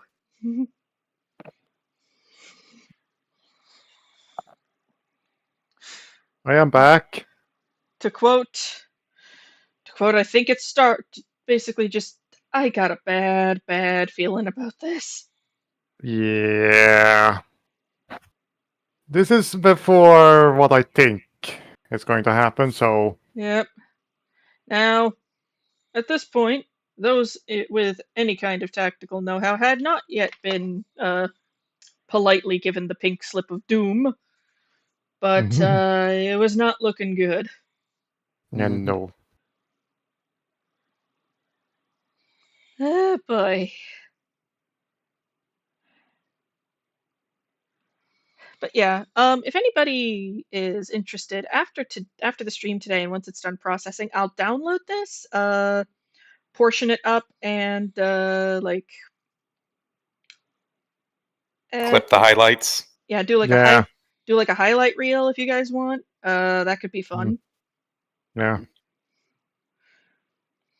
The whole thing is probably going to go up on my Patreon, not behind any paywall or anything, but just for posterity. It's just gonna be there. And Vladimir Petyakov, Nikolai Polikarpov, and Sergei Ilyushin. But they certainly had a mountain to climb. Despite their best efforts, the first attempts by the Soviet Union to build aircraft went poorly. Their first If, to quote the mighty and intelligent Roanoke Gaming, went over about as well as a wet fart on a first date. Who? So there's this guy called Roanoke Gaming, and he discusses he's a like medical scientist or something, and he actually Mm. discusses the medical sciences behind how certain pathogens and creatures in video games, movies, and TV shows would work, Mm. and like how they do what they do. Mm. Someone else baffles. It sometimes baffles me that they made it into space before anyone else did. For that one, I just comfort myself with the idea that every now and again, even a blind squirrel finds a nut. Yeah.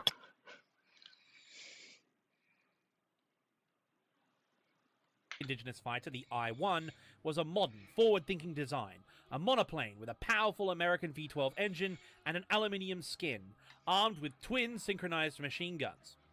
It stalled and crashed on its maiden flight. So they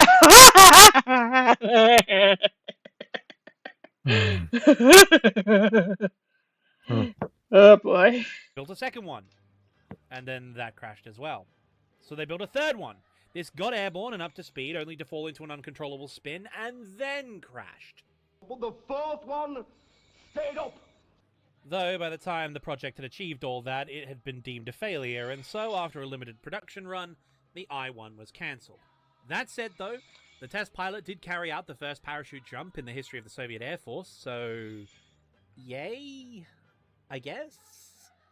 The Soviet... He lived, good for him. Mm. Sometimes I think he probably wished he didn't, because they kept sticking him in the plane. Mm.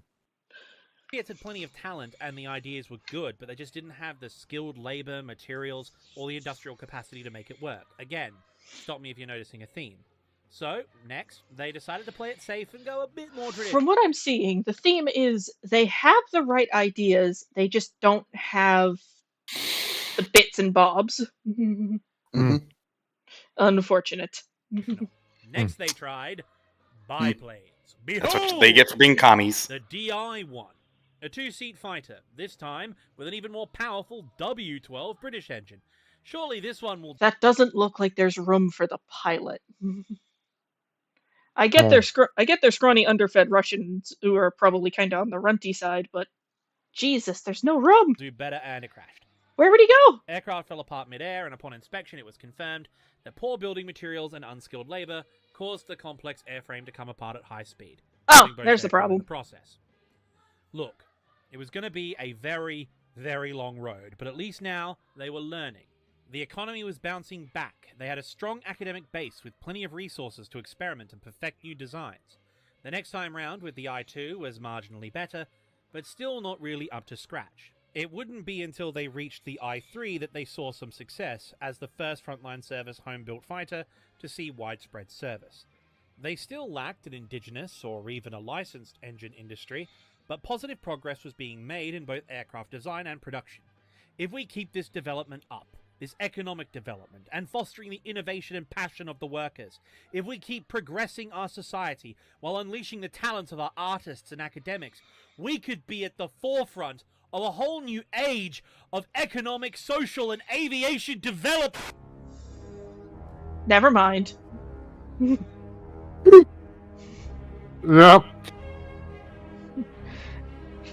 And then there's this fuckhead.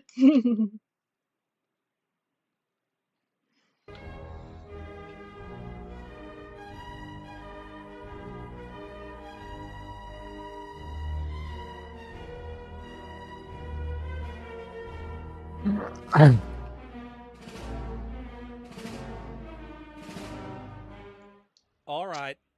Hands up who saw this one coming. Everyone? Is that everyone's hands I see up? Thought so. Yeah. Stalin. It's just a running joke with Russia at this point. Every time things seem to be improving, someone with "in" at the end of their name shows up with either an oligarchy or a death squad. And in this case, both. Phenomenal. And he wasted absolutely no time at all. So you remember all those designers I mentioned? Polikarpov? Gulag. Tupolev? Gulag. Petyakov? Gulag. Sergei Korolyov, father of the Soviet space program. Ultra Gulag, with hard labor. Oh, and as for the founders of the Air Force, along with all those enthusiastic young officers I mentioned, all of them were rounded up and shot. Their friends were shot. Their families were shot. Anyone who sold you pierogi! Shot! Yeah, you get the idea. With the rise of Stalin, all the reforms and progressive developments were abolished. The private sector that had rebuilt Russia in the aftermath of the war was immediately collectivized and centralized under party control. The owners of the businesses and farms were deported, sent to the Gulag, or shot as kulaks, depending on their individual wealth, their resistance to collectivization, and how big the execution quota was that week. I wish I was kidding. This was done in accordance to the 5-year economic plans initiated under Stalin to rapidly industrialize the Soviet Union in order to catch up with the other nations in Europe. And it has to be said that it worked. As the rest of the world collapsed under the weight of the Great Depression, the insulated economy of the Soviet Union started to boom, with the many unemployed tradesmen, senior managers, and technical specialists from the West being brought in on contracts to help develop the country. In fact, Yes, at the cost of an untold amount of human life and suffering. Mm-hmm. Hmm. Like, yes, they were one of the few countries who did well during the Great Depression, but at the cost of untold human suffering. Oh, yeah. This was also the period of the Holodomor. Yep, which is probably part of why the Ukraine is being so you shall not pass about this.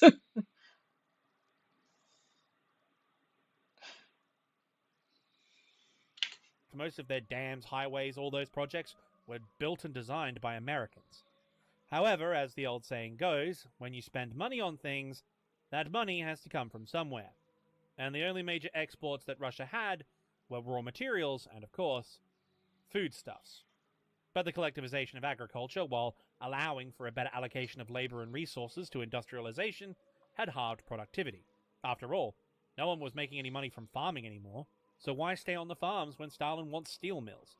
So, you're exporting grain to pay everything, then a drought hits, resulting in further reduced production, and the people with the skills who could probably fix this, organize relief efforts, get everything under control, and start up production again, you've just had them all shot. This results in a food shortage, which you try to solve by, guess what? Seizing the winter reserve stocks from the peasants who grew it. They don't take this well, so you start executing them. So they kill their livestock in protest.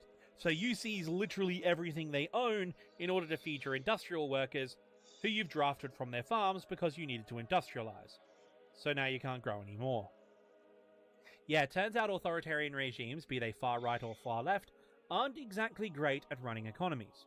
You can't eat steel, or guns, or anything else of that sort for that matter. The resulting famine devastated Eastern Europe. However, Russia survived largely intact, as Stalin and the party ensured that the food that was available was shipped to the Russian industrial centers like Moscow and St. Petersburg, now named Leningrad, in order to keep the industrial economy running. The satellites would die, so Russia could live. As a result, the Caucasian and Asian republics were decimated, while Ukraine, being the largest agricultural producer, as well as a hotbed of independence movements, was singled out by the party as the primary target of the Soviet Union's famine policy. 5 million Ukrainians died from starvation or state-sanctioned murder. That we know of. Cat's asking if we're having fun.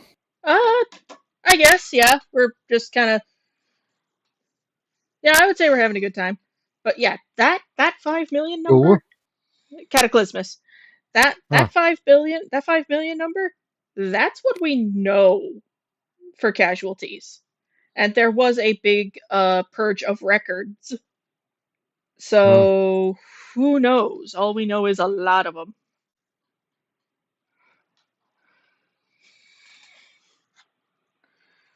There were a lot of casualties back then. Mm-hmm. Some we don't even know about because there weren't, because the records of their demise were either destroyed or have been hidden.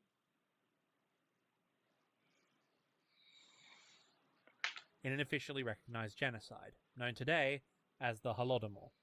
It was into this climate that the Soviet aviation industry would mature. Gone were the troubled but dynamically optimistic days of Sargi's founding. Now they were a hyper-centralized organ of the state, the only source of aerodynamic research and development under complete oversight by the party apparatus.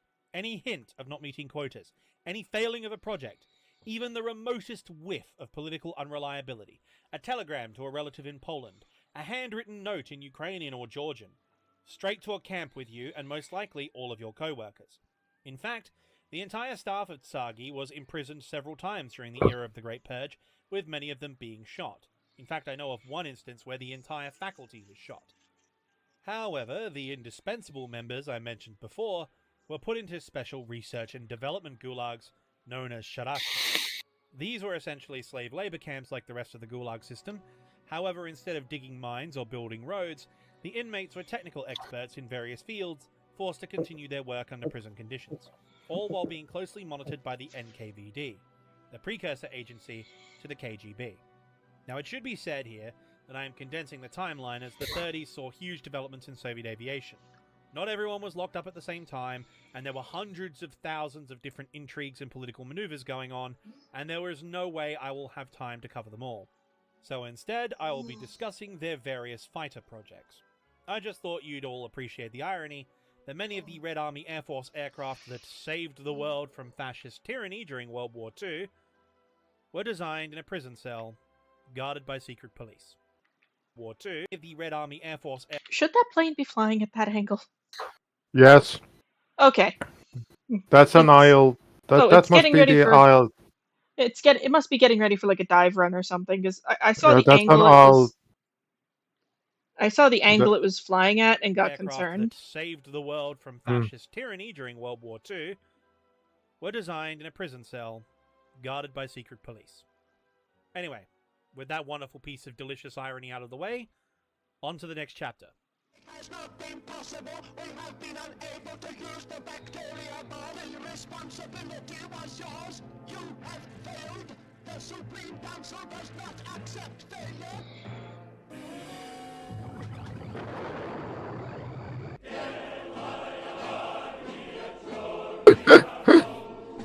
It better fly or we all die. Not wrong. As mentioned before, the 1930s saw a huge leap in Soviet aviation.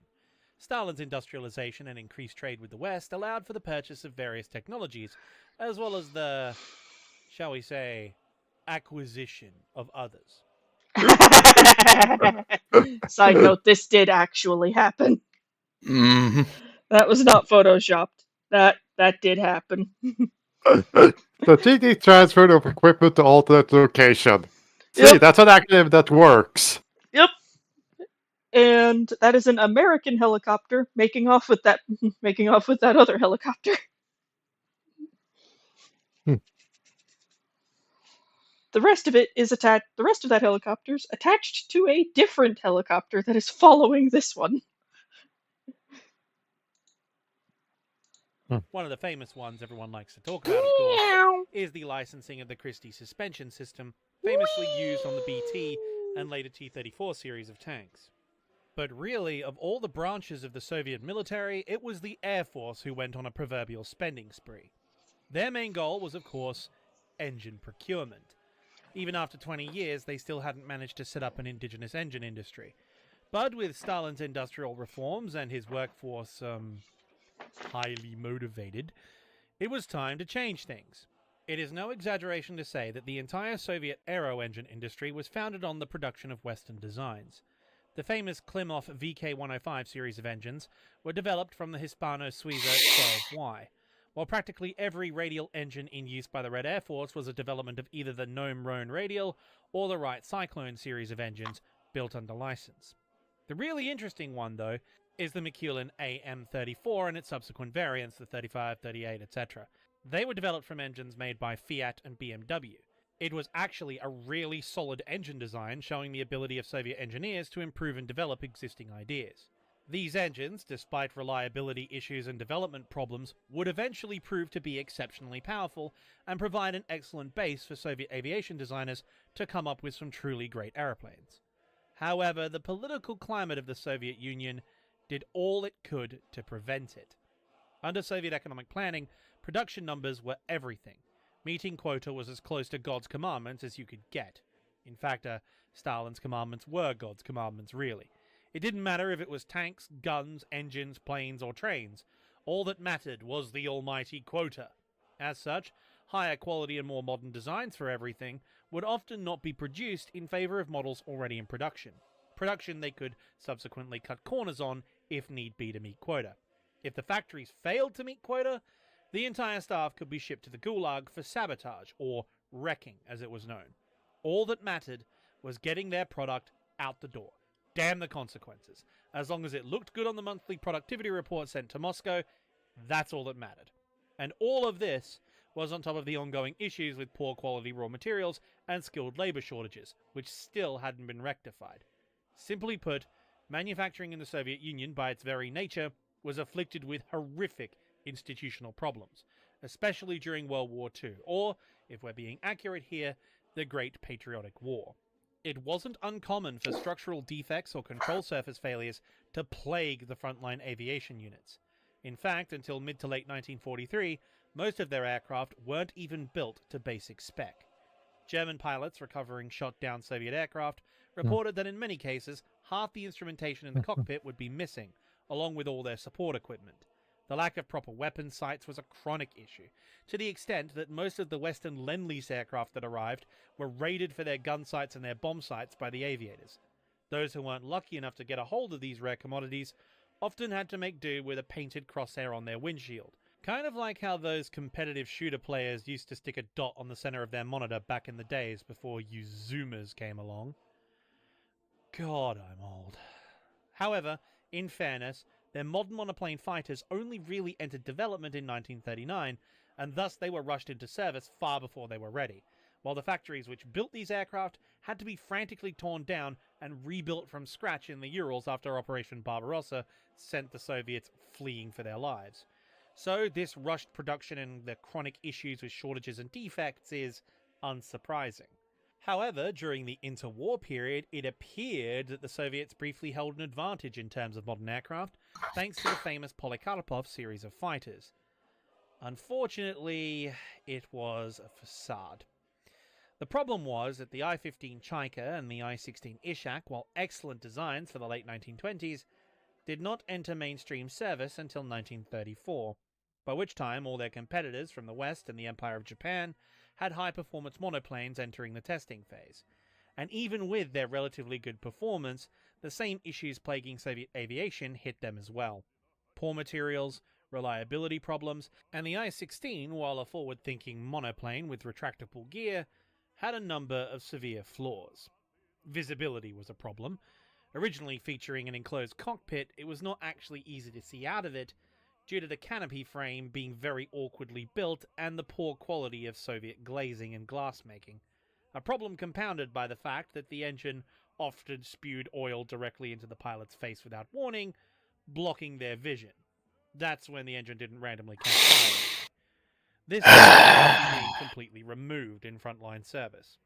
Meanwhile, the short fuselage, combined with very sensitive controls, meant that while the I-16 was very agile, the center of gravity was thrown off entirely.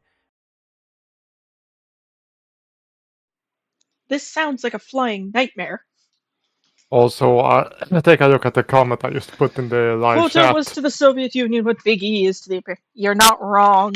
Mhm. Yeah, no. Unfortunately. Yep. Making it very difficult to fly. Meaning if a pilot began pushing it beyond its limits, it would almost certainly result in a fatal flat spin or cause the aircraft to oscillate wildly out of control.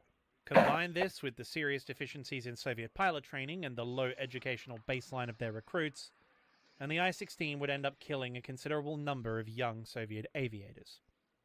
It was a sad reality that this tragedy would be compounded by the fact that the Spanish Civil War and the border clashes in Manchuria during the latter half of the 1930s would subsequently show that after all these efforts and all that sacrifice, the Soviet Air Force's frontline fighters were completely outclassed by their adversaries, forcing them to rush the development of replacements.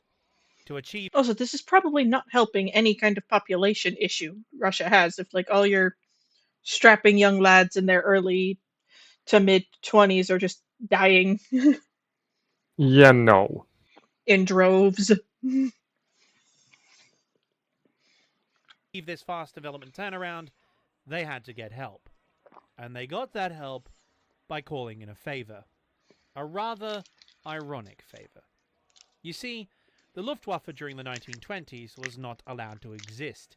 And while Lufthansa kept training way more pilots than they needed on two-engined planes that definitely weren't designed to be converted to bombers, they still needed to train fighter pilots. So the German government at the time had to find a place to train pilots and develop tactics without the Entente allies noticing. And the only place they could do that was the Soviet Union. So throughout the 20s and 30s, Germany and the Soviet Union worked together, developing tanks, planes, training pilots, testing strategies. In fact, the entire department of the Red Army responsible for developing weapons of mass destruction, chemical weapons, biological weapons, and of course later nuclear weapons, that entire department was originally set up by the Germans. But of course, things got a little complicated when old Mustache Man showed up, given his whole destroy communism thing. The man who ruined the Charlie Chaplin. Yep.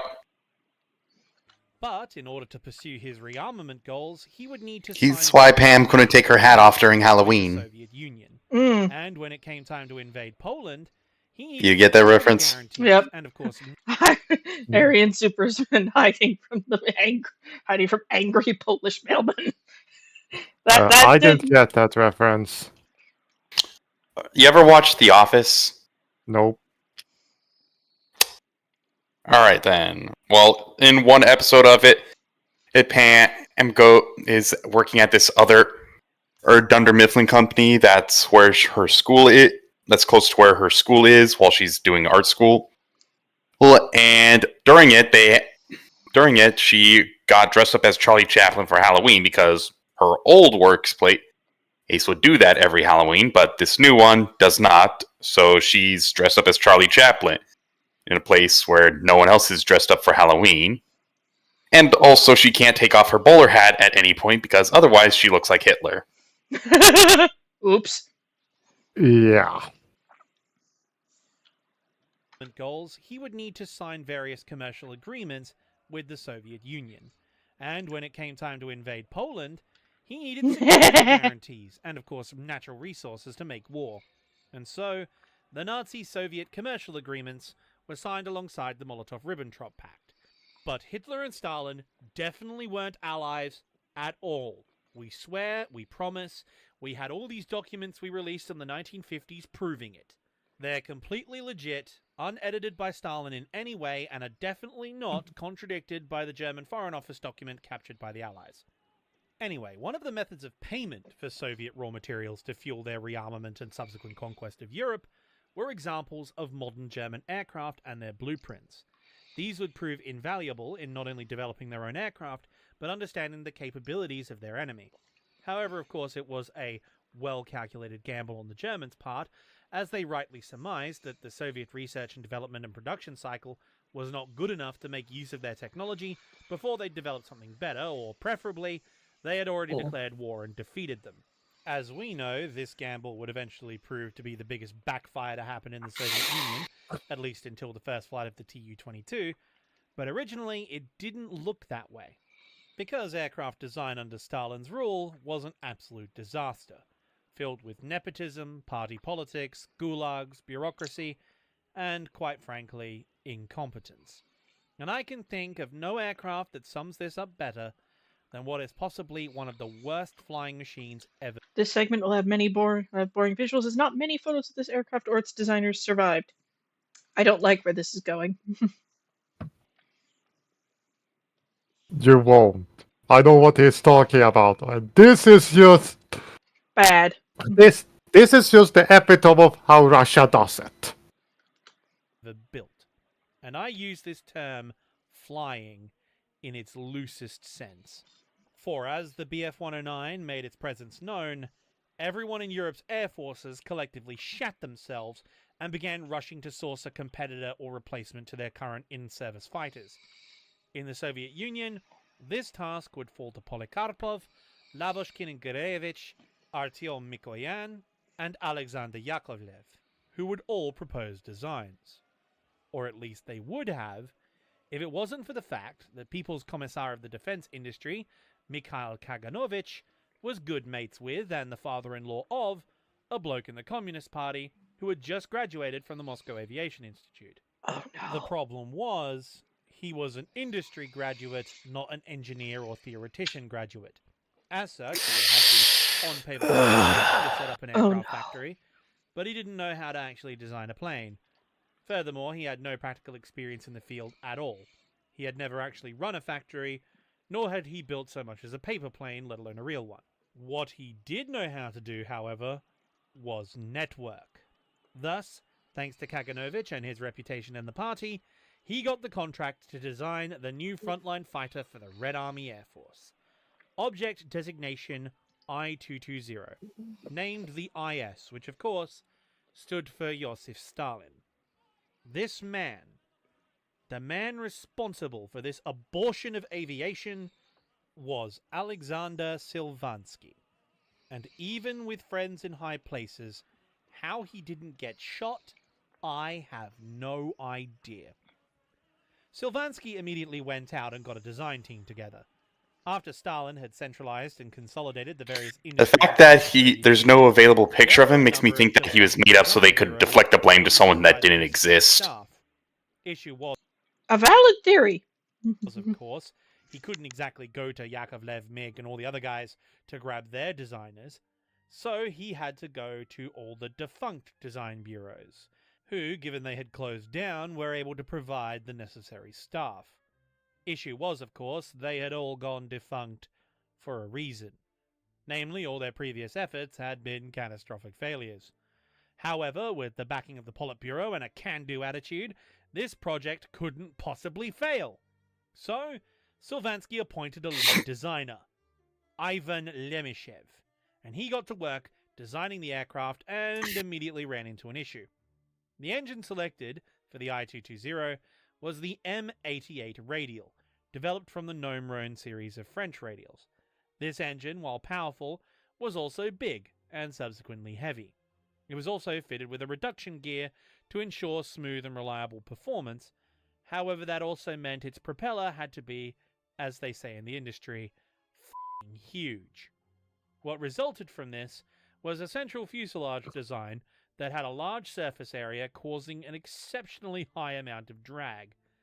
Then there was the main armament, comprised of 4 Shikas 7.62 machine guns and 2 50 cal machine guns, with a considerable ammo load for each gun.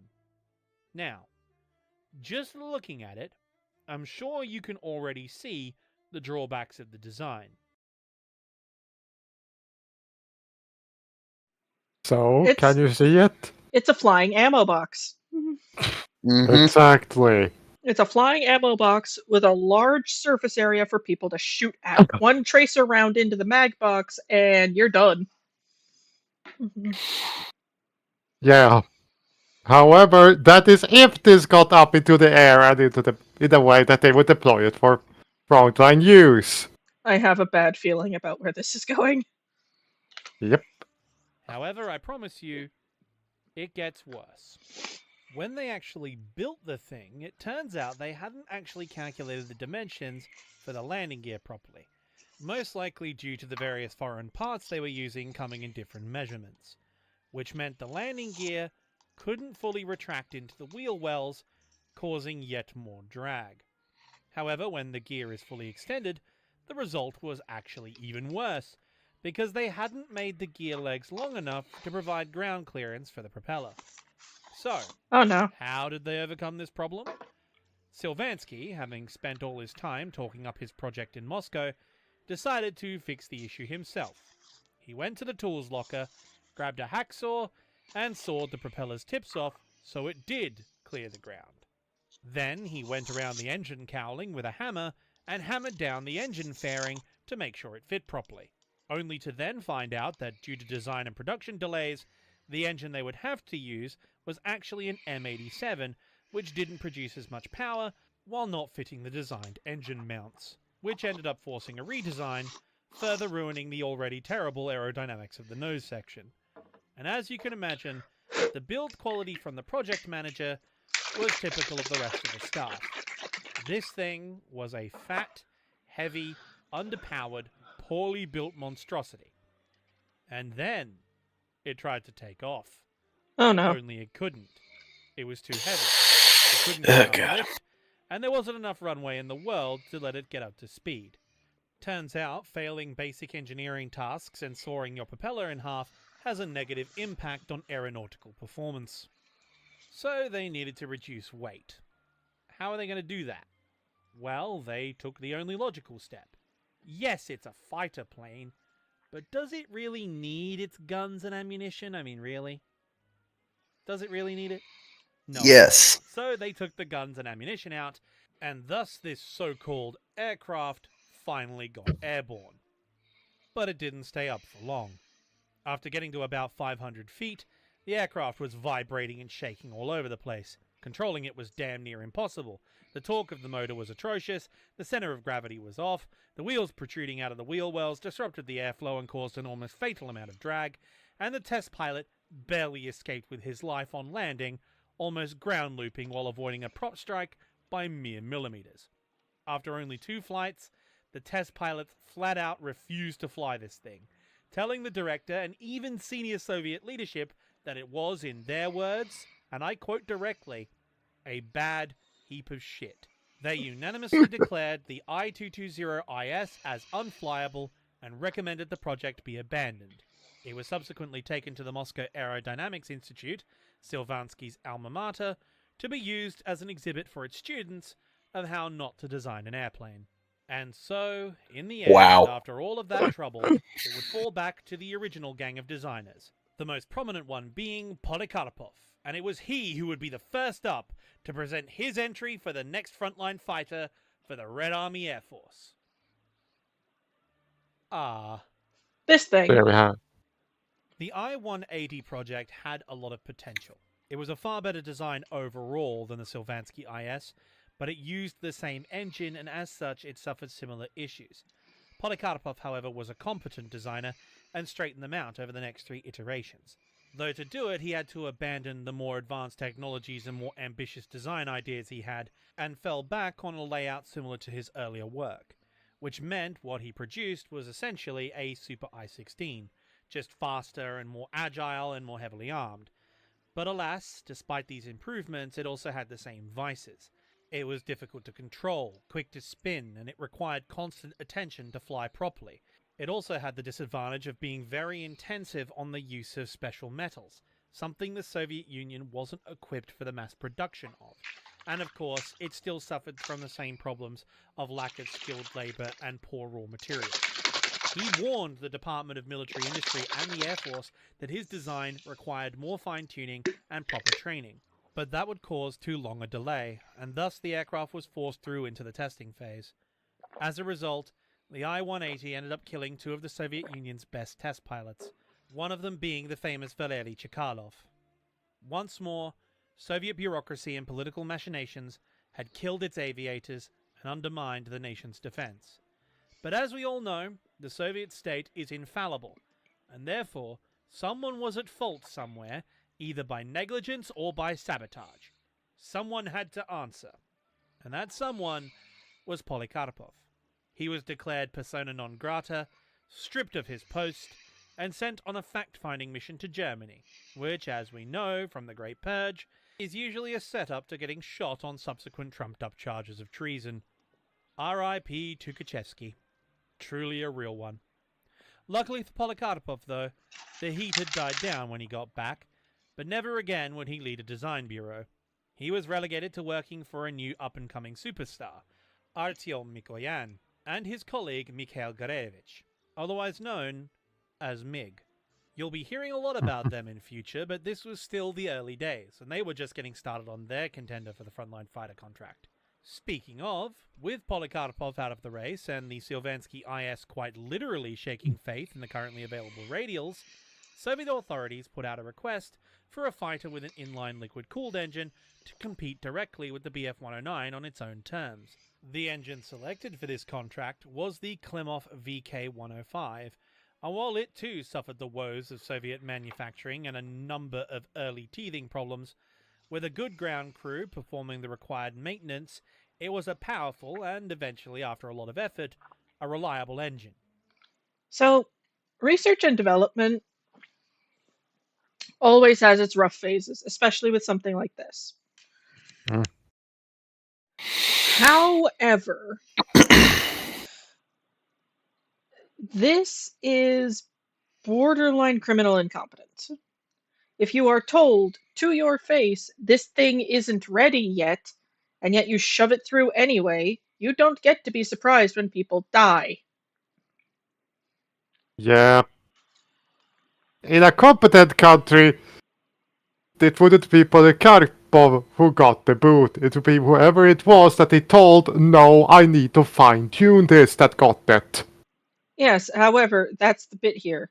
In a competent country. Remember, Exactly. Remember, Stalin has already yoked anybody with an IQ above root vegetable. That wasn't someone. Because Glorious Potato is clearly pinnacle of all of Soviet Union. Thus, all heads of Soviet Union must have potato brain. Okay, that's getting clipped for a highlight later. Oh my god. That's perfect. Yeah. That is amazing. Also, potato is loyal. Yes. Also, Potato does not try to sneak behind you and stab back. No, Potato is fed to bears so they may piss it out and we make vodka. oh dear god. On a side note, on the nutrition front, all you need to do is add a little bit of dairy and boom, I a potato is nutritionally complete. Yep, hence why you can live off of baked potatoes with butter. You will hate yourself for it, but you can. And also Yeah. eventually you'll go blind. Because vitamins. You need Yep. those. Mm. But anyway, Its latent potential and quality would become clear as the war progressed, as its later variants would prove the equal of the Daimler-Benz 605, especially at low altitude. The question was, which designer could provide the best airframe to fit this engine to? And in the end, it would come down to two contenders, Yakovlev and Lavochkin. Although, I do want to mention one absolute mad lad of a designer, Leonid Kurchevsky, who, while all this was going on, threw his hat into the ring by trying to mount massive cannons on various designs. Unfortunately, he couldn't violate the laws of physics or work out the logistics, so instead he mounted single-shot 76mm recoilless rifles to the aircraft built by Dmitry Grigorovich, the IZ and the IP-1. bazooka plane. Yes, I know. Recoilless rifle and bazooka are not the same thing. But I don't But a care. bazooka... Yeah, bazooka is a type of recoilless rifle at least, so half-right maybe? Eh. I'm in Yes, the right- I'm in the right weaponry ballpark. Yep. But still, Jesus, this is... Ugh. there's some minor differences, but it goes way too far into semantics. Yeah, Yep. we'd be here all day. Besides, this would be a debate far better suited for a video about the M50 Ontos, aka the Thing. Yep. Mm. Needless to say, though, they didn't do very well in testing. The guns could potentially tear the wings off in flight, while the airframe itself would be rendered unusable after firing repeated shots. Extended firing tests carried out on the ground also showed that long-term use of the onboard weaponry could give pilots a concussion. The projects, of course, were eventually abandoned, but they didn't want to waste the work they'd already done, so they ended up building a short production run of conventionally armed aircraft which were rather underwhelming, quickly being replaced by I-16s. I know this little aside doesn't really fit in here, but it was so cool I just had to mention it somewhere. Paper Skies has a great video over on his channel if you want to hear the full version. Anyway, getting back to the correct timeline. At the main designers' bureaus, there was an extensive amount of brainstorming taking place. Lavoshkin, Oh, along with no. his colleagues Gorbunov and Gudkov, knew, like Yakovlev, that raw material quality in the Soviet Union was questionable. They also had to consider that this aircraft would equip the entire Red Air Force, and hence they needed to have an acceptable cost per unit while having the materials and skilled labor available for manufacture. The Soviet Union, despite having an extensive industrial base and huge mineral wealth, struggled with aluminium production, and its import costs were exorbitant. As such, wooden construction was unanimously chosen by all the design bureaus as the way forward. The question now was how to overcome the limitations of wooden construction. Now, wood is fantastic. It's sturdy, flexible, relatively resistant to damage, and while it's heavier than aluminium, it still has an excellent weight-to-strength ratio. I mean, just look at the Mosquito. But it has a couple of... The Mosquito was such a troll move, and I love that it worked. Also, Yami tried to make their own mosquito. Didn't But ran it- work. Well, here's the thing. They ran into the people who wanted to copy the Mosquito's design ran into the exact same problems the Mosquito's original designer had. Nobody built anything out of wood. Nobody believed it would work. Mm-hmm. Drawbacks. Firstly is the construction process. Metal is easier to standardize production with, easier to forge complex shapes from, and given its inherent strength, you can make larger components without losing rigidity, simplifying assembly and manufacture. With wood, you have to create laminates like plywood, which use a lot of adhesives and chemicals to treat the components and create the material you need in the shape required. It also loses a lot of tensile strength the bigger the piece is used. Thus, to make a strong flight surface, you need a higher density of panels and ribs to ensure the structural integrity of the airframe. But there is an even greater problem. Wood suffers greatly from environmental factors, such as humidity or extreme cold. And guess what two climatic conditions are most prominent in the Soviet Union for most of the year? Wet and or cold. Mm-hmm. Yeah, no. Wet conditions cause rot, so keeping aircraft dry in hangars is vital. And guess what Soviet frontline airfields don't have?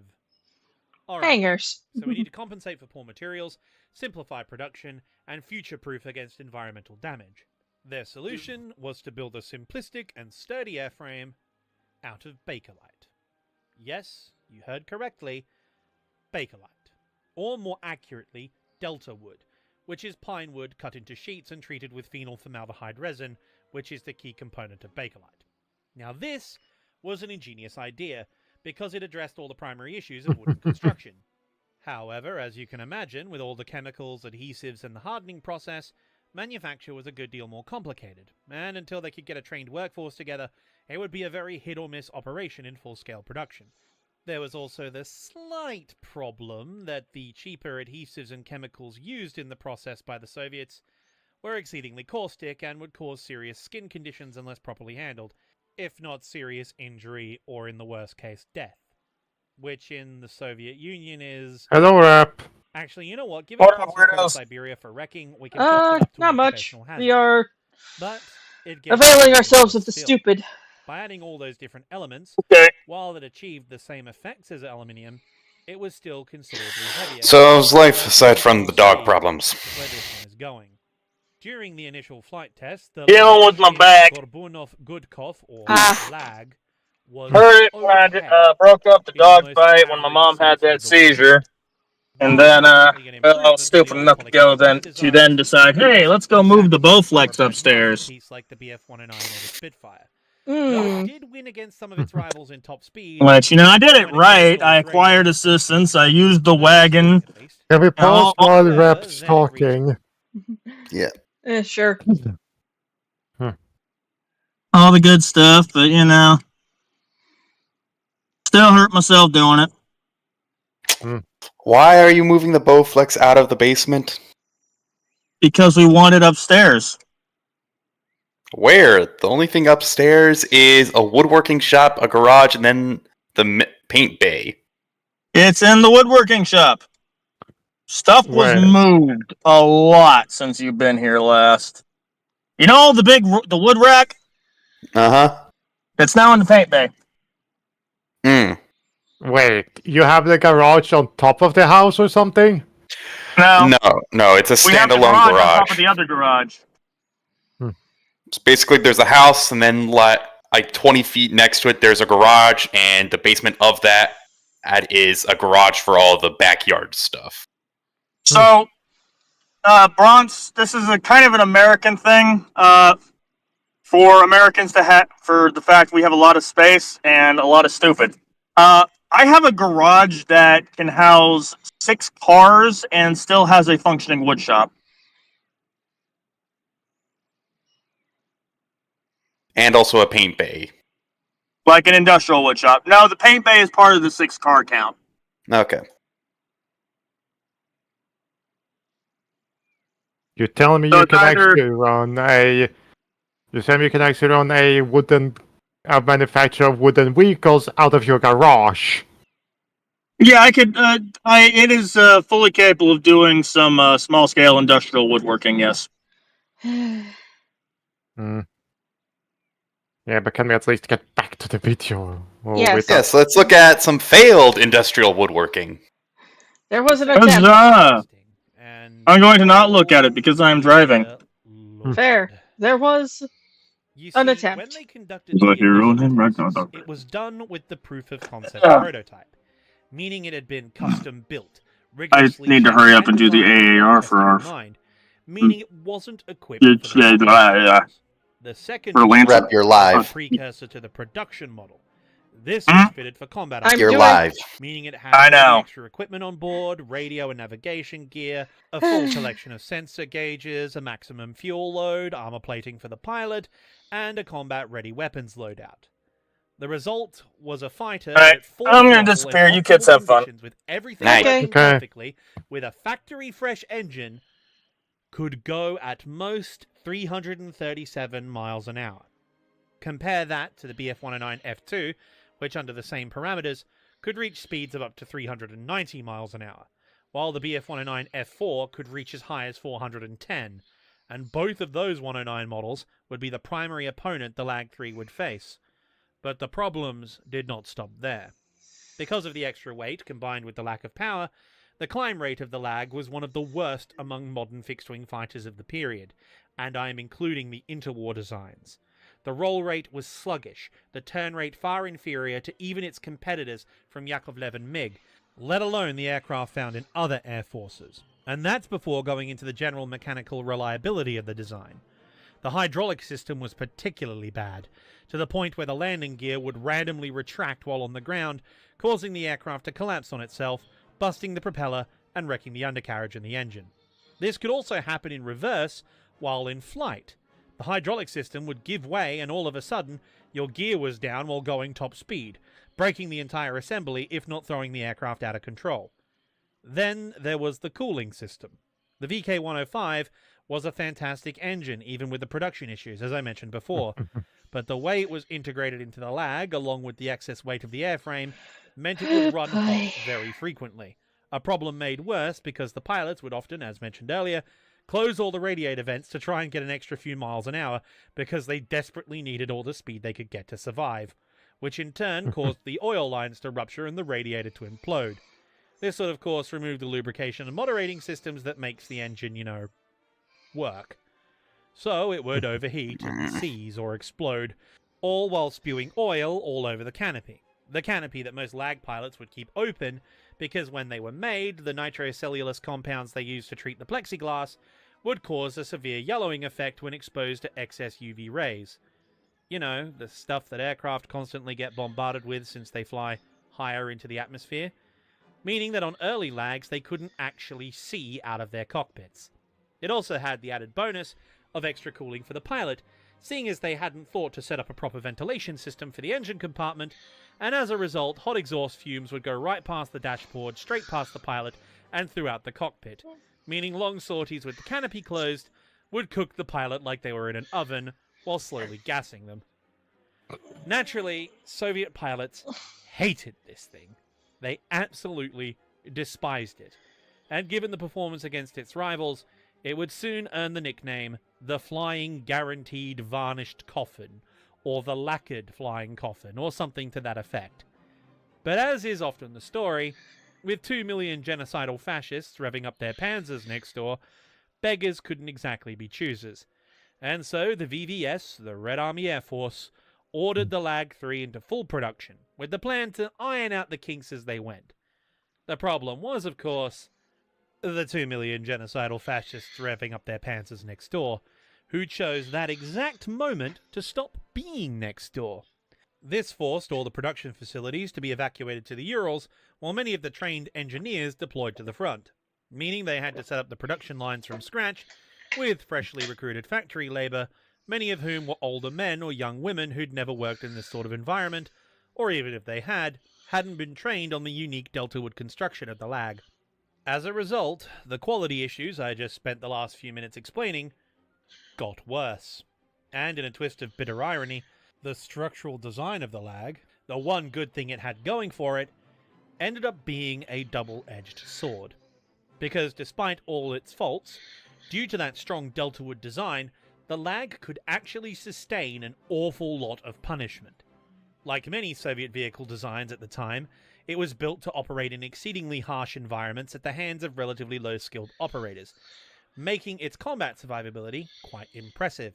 However, if any of you recall my dear friend Laserpig's T-34 video, he mentions the heat-treating process done to the hulls of Soviet tanks to squeeze that extra armor performance out of lower-quality materials, which, when subjected to extreme kinetic force, caused the armor plating of the T-34 to shatter, even if the round didn't penetrate, knocking out the vehicle. The Deltawood construction of the LAG-3 provided it great rigidity and strength. When it got hit with shrapnel, flak, or ball ammunition, the aircraft would simply shrug it off, and because of the treated wood design, when hit with incendiary ammunition, the LAG actually wouldn't catch fire and burn as often like many of its fabric-covered or pure wood Susan, you doing alright? You're breathing kind of heavy. Unfortunately, the Luftwaffe had yeah, a sorry, separate I'm, weapon, for some a reason weapon I'm a they little had bit used to great congested. effect against the Spitfires and Hurricanes in the Battle of Britain. The Luftwaffe's fighters were all fully equipped with rapid-firing 20mm cannons, and those cannons could fire the Minengeschoss round, or in English, the mine shell. That looks unpleasant. It's called a mine shell for a reason. That thing is basically a 20mm, or basically 0.715 inch, I think, mine. So it's landmine. So it's a flying landmine. I don't like that. You know, you shouldn't. It does not look friend-shaped. No. Nope. And again, most bullets don't was unique look French. among the aircraft armament of World Fair, War II. but yeah. While other nations, including the Soviet Union's Most of own them look like a 20mm, dick. which the LAG was armed with, all Anyway. of them were equipped with ammunition that gave a good balance between armor piercing, fragmentation, In both and contexts of that. The Germans, on the other hand, figured that, given they were mostly targeting aircraft, explosive yield would be the #1 priority in maximizing damage against aerial targets, especially light fighters and tactical bombers, which, given their role was achieving air superiority over the front line, made those targets the priority. This resulted in the mine shell, which had as much high explosives packed into it as physically possible, meaning that when it hit the rigid, artificially hardened surface of the LAG's Deltawood monocoque construction, it would cause the fuselage and flight surfaces to literally shatter. Thousands of young Soviet aviators would die at the controls of the LAG-3, poorly trained and woefully unequipped to face the highly experienced and exceptionally armed enemy invading their homeland. But thankfully, for all our sakes, the LAG was not the only fighter they had at their disposal. Because after all, like with most Soviet aviation design competitions, this was a 3-horse race. Alexander Yakovlev had reached the same conclusion as Artyom Mikoyan. While Deltawood would solve a lot of issues regarding maintenance and materials availability, the VK-105's reliability issues in the early models of the engine, combined with the concerns about excess weight, meant that an alternative solution had to be found, and both men settled on a hybrid construction of metal, plywood, and fabric. Their aircraft would be built around a steel tube frame and then finished with the more available materials. This saved weight, provided excellent airframe strength, while keeping true to the original idea of having an easier-to-maintain aircraft in rougher conditions. Plus, it didn't need all the complex manufacturing techniques with chemicals that could seriously injure or kill you, so that's a bonus. The downside was, of course, that the environmental factors Deltawood was brought on to counter would affect both these designs, and as such, ground crews had to perform constant maintenance on both types of aircraft to keep them combat ready. However, in a clever piece of foresight, Yakovlev had planned on such an eventuality. While Mikoyan had chosen the complex approach for his hybrid construction, something he would become rather infamous for, Yakovlev had decided that the traditional Russian method of weapons manufacture would be the best option. Hit airframe with hammer, comrade. Put engine in flying box. Cover box in cloth. Throw at fascists. Keep throwing at fascists until they run out of planes. Or ammunition. In all seriousness, Yakovlev's core concept was the simplest method and, quite honestly, the best one. Build all the parts that need to be solid, such as the airframe and control surfaces, out of steel tubing, make everything else out of wood, cover it in fabric, make it small and as light and aerodynamic as possible with the best engine you can fit it with. Slap on some guns, and you're off to the air races. The resulting design was, of course, the Yak-1, armed with 2 machine guns and a 20mm cannon. This fighter would form the backbone of the Soviet fighter force in the coming conflict. Perhaps the most agile aircraft in the world besides the Zero, the Yak could turn on a dime, go faster than the earlier model Bf-109, and at low altitude below 3,000 meters, or roughly 10,000 feet, it could actually go toe-to-toe with the very best the Germans had to offer, though it was still considerably slower than the 109 F4 due to the aerodynamics and the raw engine power of the German design. That said, the Yak did have several considerable drawbacks, the major one being the small size of the aircraft. While that proved advantageous in performance, it caused the Yak to be considerably nose-heavy, as all the weight was in the cockpit and the engine. In fact, the center of gravity was so off-kilter, the incredibly brave ground crews had to essentially hang onto the tailplane for dear life during the takeoff roll in order to prevent the aircraft from tipping over onto its nose, leaping off and into the grass once it had gotten up to speed. Meanwhile, because of the compact design of the airframe, the range and the payload of the aircraft was much smaller than other designs, as there just wasn't enough room to put everything. Ammunition for the main armament was something like 5 seconds of total firing time, requiring very accurate shooting, which, given the poor training and severe shortage of modern gun sights in the VVS, proved to be a serious issue. Inexperienced pilots of all air forces often engaged targets well out of effective range and usually held down the trigger for far too long. In other aircraft, this proved to be a limiting, but not a crippling factor. However, the Yak-1 only had 110 20mm cannon rounds at full load, and while the Shkas machine guns had over 1,000 rounds, their small rifle-caliber cartridge did not do nearly enough damage, and was being phased out across the entire fighter fleet. Thus it was replaced with a single Berezin UB-50 cal, which only had 200 rounds of ammo. This meant the Luftwaffe pilots had as many 20mm cannon rounds as the Yak-1 pilots had machine gun rounds, let alone their own machine gun ammunition load aboard the 109. And both G-model 109s and Focke-Wulf 190s would eventually upgrade their secondary armament to their own variant of the 50 cal, with a reserve of anywhere between 600 to 800 rounds. All that being said, though, when a Soviet pilot who, as the top Luftwaffe ace Erich Hartmann would say, knew their business got into the cockpit, they could put those 300 rounds to devastating use. One of those pilots who knew their business would also end up being one of the most historically significant fighter pilots in the history of combat aviation. Their name was Lydia Litvak, the first female fighter ace and the first woman to score a kill on an enemy in air-to-air combat. Unfortunately, though, despite all the positives of the Yak-1's design and the hard work of its crews, the poor quality control of Soviet factories severely hampered this new fighter and caused significant delays in its production. Only around 100 Yaks were ready at the start of hostilities with Nazi Germany, and their build quality was frankly awful. It wasn't uncommon for flight control surfaces and other extraneous parts to snap off during high G turns and other aggressive maneuvers, while the poor quality metals and dubious welding skills of the workers caused the ever so slight issue of the fuel tank quite literally falling off the aeroplane and through the fuselage fabric, often causing fires in the... I'm sorry, what? Yeah, he said it.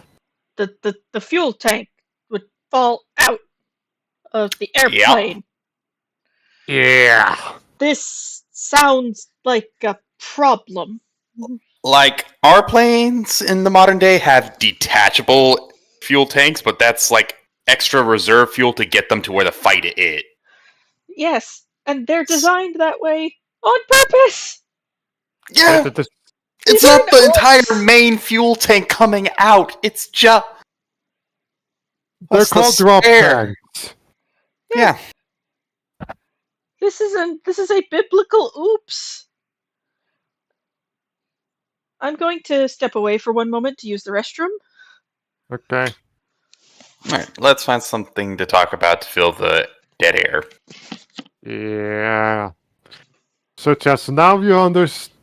Here's a fun thing. Sweden operates on a similar sort of philosophy for our weapons design as Russia does. There exists just one difference. You know what you're doing? Yeah. Because we have a tendency to, when it comes to people who are very smart thinkers, we tend to just, Let them do it instead of shooting them? yeah. But also our government is set up that you don't really need to like the government to do your job for them. Mhm. You don't have to be a kiss ass, you just have to be able to do your job. Yeah. Of course, Um, being a kiss ass does tend to make you get promoted easier, regardless of if you're communist or not. Yeah. However, in Sweden, the best way I can put it is that our entire governmental system is set up so that if you are one of those, it's going to be pretty easy to detect what they have, to detect how you got into position. Mm-hmm. And pretty Same thing. easy for you to get removed. Yep. Just telling people what they want to hear, not what they need to hear, and then the whole thing backfiring has a history in Sweden of, well,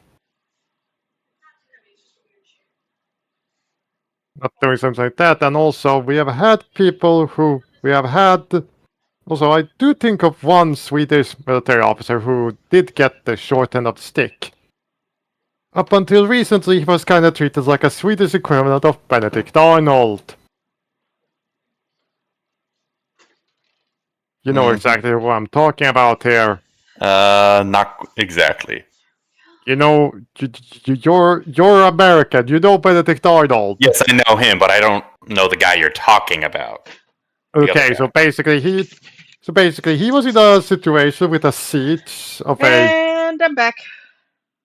Yeah, but let me just finish this. He was in a siege that with the Russians, and he kind of sort of tried to make some, and he started to make a negotiation for a handover. Probably hoping that something else would happen, and then things ended up falling completely apart, and he got hit with the Benedict Arnold stick. Things went decidedly pear-shaped. Yeah, But anywho, I have returned. yeah. Now we He can get process. back to this. It would be a long, hard road for Yakovlev and his team to redeem their design, but they weren't the only ones. Artyom Mikoyan, as mentioned before, decided he was going to do things in the most complex way possible. He is also, like Ferdinand Porsche, a subscriber to the Lamborghini Guide of Vehicle Construction before Lamborghini even existed. Get me the biggest engine, as many different features as possible, and it's got to have cool wings, and all the machine guns. In fact, put gun pods on it so we have even more machine guns, etc. The MiG-1, which would later be developed into the MiG-3, was a complex plywood fuselage mated to a steel frame, with the engine compartment and cockpit section being made out of duralumin, essentially a lower quality early form of aluminium. The MiG's wings, meanwhile, were, like the rest of the aircraft, a hybrid construction, with a wooden aerofoil fitted to a steel wing spar. This wing is what makes the aircraft stand out and gives the MiG-3 its unique silhouette, as the design allows for a strong reinforced inner wing, while the wingtips are on a dihedral, giving you more wing area with less metal reinforcement required, though all the control surfaces were metal frames covered in fabric. Its armament was on the lighter side compared to the other Soviet designs, with one 50 cal Berezin UB machine gun and two Shikast 7.62 machine guns with around 300 rounds per gun. This could be augmented by underwing gun pods as mentioned, adding two more 7.62s with the caveat of seriously reduced performance. But what really sets this design apart though was the engine. The McEwen AM-35, an upgraded variant of the AM-34 optimized for high altitude, this engine was an absolute monster. In fact, it was one of the most powerful engines ever fitted to a fighter at the time, and boy howdy, was the MiG fast. At 20,000 feet, it was actually on par with the 109S series, clocking over 400 miles an hour. Brilliant, I hear you cry. So this was the answer to the Soviets' prayers, right? Well, about that. The problem with having such a powerful engine was that this is, a Soviet engine. And so the power-to-weight ratio of said engine was not exactly great. In fact, it was awful. Despite having a high top speed, it took ages to get there. It had terrible acceleration. And the only way it achieved that speed was due to it being custom-tuned to high altitudes, up in the thinner air. Which is a problem, given that 99% of air combat on the Eastern Front would take place at low altitude. And when it wasn't at high altitudes, it was slower than the Yak-1. Now, this wouldn't be such a drama if it wasn't for the fact that this power-to-weight issue also, once again for a Soviet fighter, ruined its center of gravity, making it highly unstable. Then there was the wing design, which, while novel, also gave it absolutely horrific low-speed handling characteristics, meaning when they slowed to maneuver in a dogfight, it couldn't turn very well, if at all.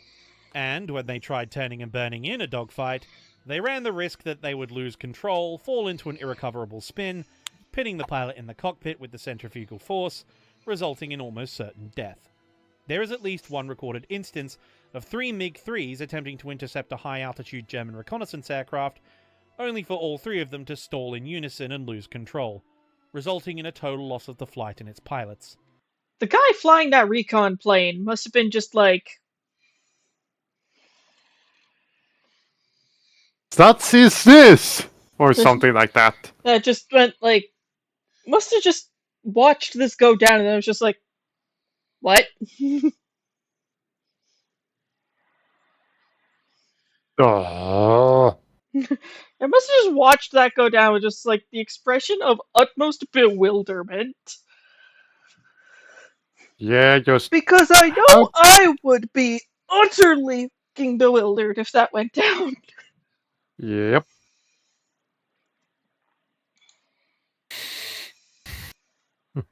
Takes all kinds to make up the world. And sometimes that kind is stupid. But all of this isn't the worst thing about the MiG. There is one detail that was more fatal to this design and more limiting to it than any other factor. And it was this fatal flaw that would end up saving the Soviet aviation industry, and perhaps the Soviet Union itself. Why? Because the AM-35 engine used by the MiG was the high-altitude tuned version. The AM-38 was the low-altitude tuned version. And that engine was used in the Ilyushin IL-2 Stemovik. And unlike fighter design, which relies on cutting-edge technology and outstanding performance, what mattered with bombers was ruggedness, survivability, ordnance, and production numbers. And these are things that the Soviets could do. Meaning the engines bound for MiG production went to a far more useful, and it has to be said, an absolutely magnificent aircraft. I love the IL-2, and while its performance has been called into question in recent years, as far as aircraft goes, well, Stalin himself said that the Stemovik was as vital to the Soviet Union as air or bread. This thing was magnificent. Thus, the MiG would be assigned to purely air defense units. Granted, the bar it was being measured against was the floor. Yeah. Albeit Stalin's great defense was to throw American produced aid and Ukrainians at the encouraging Nazis. at the encroaching Germans, which has been brought up to make a hilarious little comic of like if Putin managed to get in touch with like the ghost of Stalin and is asking him for advice, and then he's told to rally up the forces that are currently encroaching on his doorstep. Ah, well. It's guarding big cities I'll for their show you time in later. service until they were replaced by Yaks and LAs in 1943. However, to its credit, the MiG was the starting point for some of the Soviet Union's greatest aces, including perhaps the most famous, Alexander Pokrishkin. And when it got a chance to operate at high altitudes, it did its job rather well. But for its designer Artyom Mikoyan especially, flaws or not, it says something about his talent that his first ever major aircraft design was accepted into service. Not many other designers can say that. And he soon turned his mind to something that other designers were just too busy staying alive to notice. Artyom Mikoyan was thinking about the future. However, speaking of everyone just trying to stay alive, we've been ignoring the impetus for all this activity for most of the script. The giant mouse in the room, so to speak. Remember those 2 million genocidal fascists with a penchant for armored vehicles of ludicrous size? Well, here they come. Boy. And they proceed to make the biblical tactical error of showing up in the wintertime. No, they show up in the summertime. It's just that they overstay. They hit the autumn and got bogged in mud. Then they hit the winter and got Frozen to death and eaten by wildlife.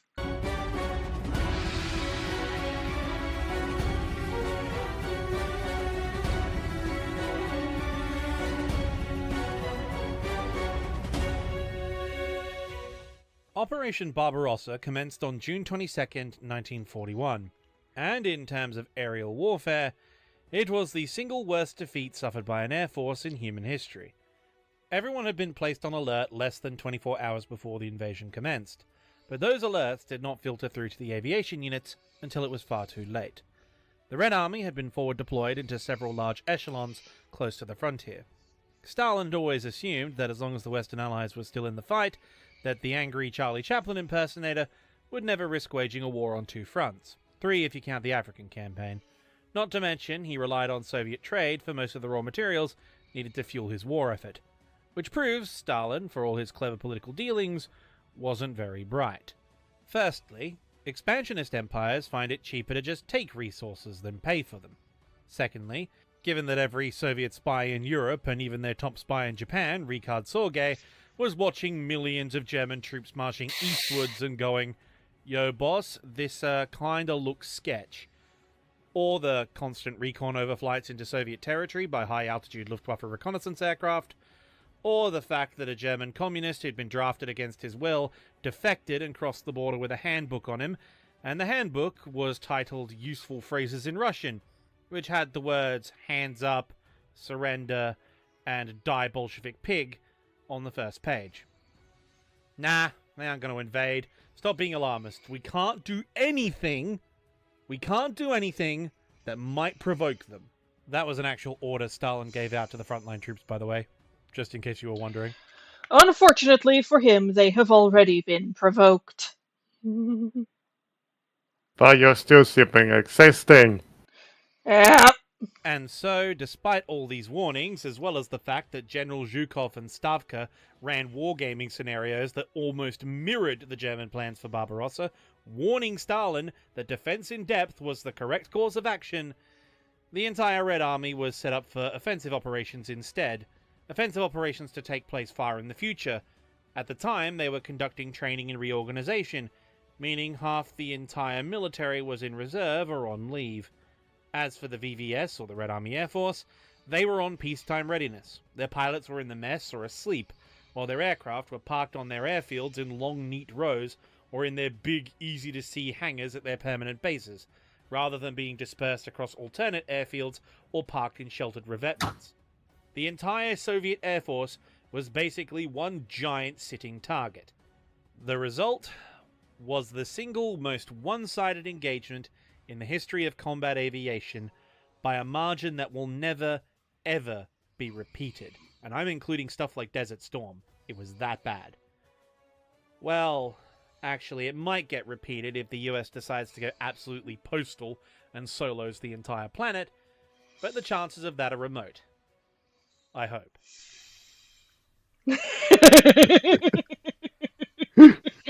That was. Let me fucking Anyway, over the course of the next 2 days, the Luftwaffe is confirmed, not speculated, not contested, confirmed from both Soviet and German sources to have destroyed almost 3,000 aircraft in the air and on the ground.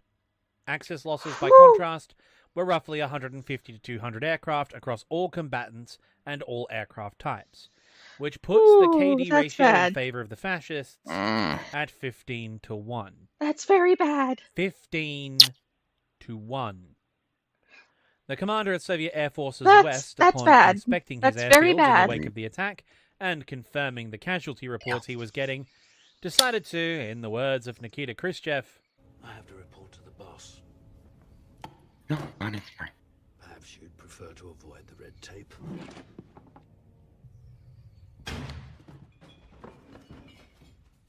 this all but guaranteed the invaders' Ugh. air superiority for the first 2 years of the war in the East. However, as we know, the Soviets weren't the only ones in the fight.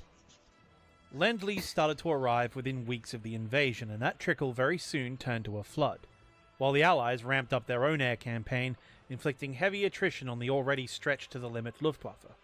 This bought precious time for the designs and designers I spent most of this video clowning on. With the Western powers on their side, they now had access to a steady source of aluminium and rubber, and after their aircraft were given an obscenely costly but very thorough field test, by 1943-44, the Yak-1 had turned into the Yak-1B, then the Yak-9, until finally it became the Yak-3, a metal-skinned, high-performance fighter so lethal German pilots were ordered to avoid fighting it if possible. Meanwhile, Lavishkin went back to the drawing board on his failed creation, refined the construction techniques, got the weight down, worked out the bugs, and ended up creating what would ultimately be the finest fighter of the Red Army Air Forces. The magnificent LA-5 evened the odds against the 109G and the FW-190, with a roaring, high-tuned Wright Cyclone producing absolutely ludicrous horsepower. It immediately solved the issues of Lavishkin's design, while the various tweaks he had made ensured its agility and, more importantly, its ease of piloting. This aircraft was second to none. Its ultimate form, the LA-7, would, like the Yak-3, be made out of lightweight alloys and come armed with 3 20mm cannons, able to outmaneuver anything the Germans could throw at it. It would be in this machine that the highest-scoring Allied ace, the Ukrainian fighter pilot Ivan Kozyedub, scored the other half of his 80 kills, including an Me-262 and, if rumors are to be believed, an unofficial victory over a P-51 who failed his aircraft recognition tests. It wasn't all plain sailing, though. The Soviet state was rather concerned that, even with these new machines, they were heavily reliant on licensed production and Lend-Leased resources. Once the war with Germany was over, their current allies would be back to their enemies, and their technology and economy could not stand up to losing their aid. New designs would have to be built so they could catch up, which means more research and a teensy tiny bit of armed robbery of Eastern Europe, as well as some slave, indentured servitude from all these Axis prisoners we've got. I mean, after all, they don't really need to go back home to their families, do they? Besides, all their high-ranking officials and scientists will get places in Moscow. Whether they have a choice of place is a different matter. We have One this moment. one guy, though. I'm coming. Yep. Squish. Yep. Now, the big thing I can say about this is pretty simple. Stalin,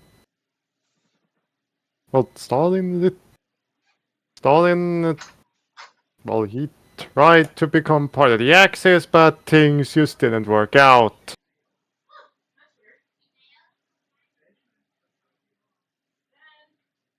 He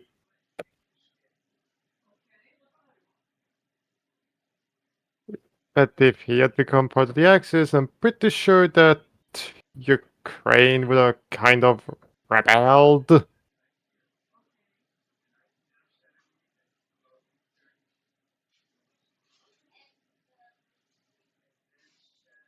Or something, I don't know. But yeah, at least they were smart in realizing that after Germany was gone, it would be back to business as usual, and and with the fact that they were basically reliant on aid from you guys, well, you can do the math. Yep. Not great, not great, not great.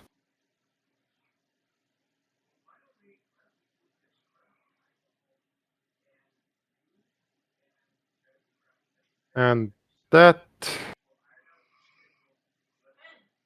And then we have... And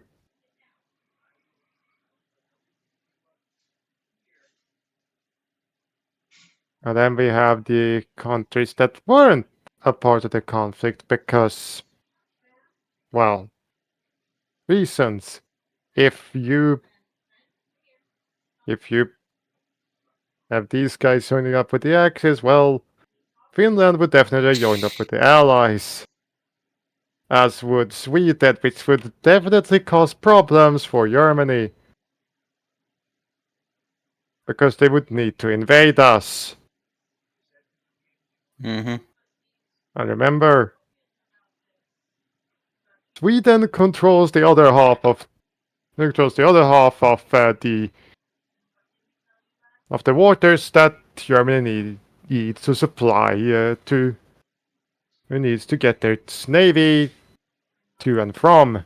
In fact, if they try to bring in Tirpitz through that canal, Sweden would be there, and the Tirpitz would have been bombed to smithereens by the British in the fjord. It should have been sunk by Swedish submarine torpedoes.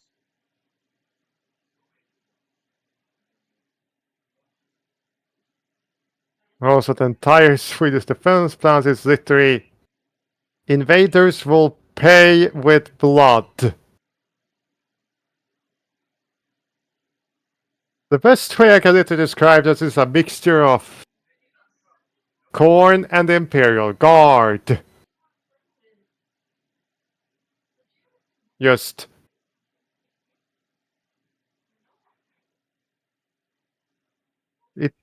it's ludicrous, the kind of defense plans and the defense plans also account for anybody who is currently living in Sweden.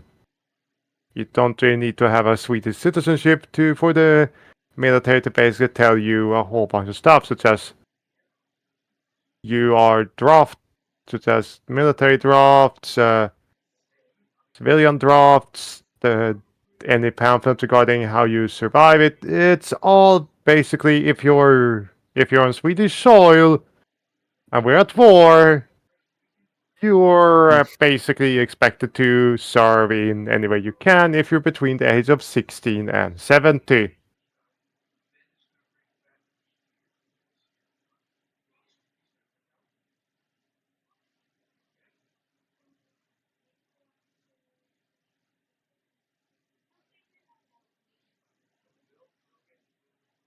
So, Bean, you got any stories? Recently, not really. I mean, I just got an early day today solely because a lot of people sent enough complaints to the captain's boss that they ended up giving us the early day anyways. You're telling me they went above your captain? Yeah, people weren't happy with the idea of being given the choice of either paying $20 minimum to go to this holiday party off ship in exchange for getting the rest of today off. Like, they get the morning off, then later tonight they'd go to this holiday party, or work the whole day. Yeah, I'm pretty sure that if I had been that captain's boss, I would have told him that either he lets you guys go and doesn't do that again, or he is out the door. Yeah, especially since our captain is trying to retire and then get into politics. This is not going to look good on him.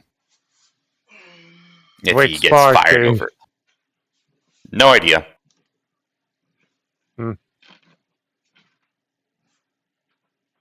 I kind of guess that because of that, Captain, you really don't like when we take things into U.S. politics. Mm-hmm. Yeah. Me personally, I don't give a fuck about politics. I hate politics in conversation. I hate politicians as people. I don't even see them as people.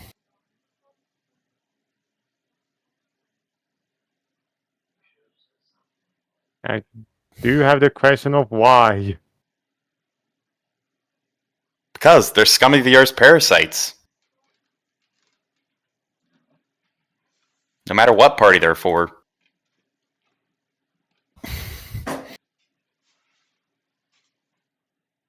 I looked at your guys' entire situation, and I kind of have to agree there. It's a whole heap of a mess.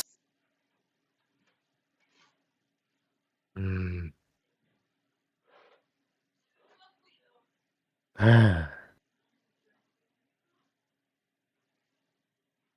But at least I know.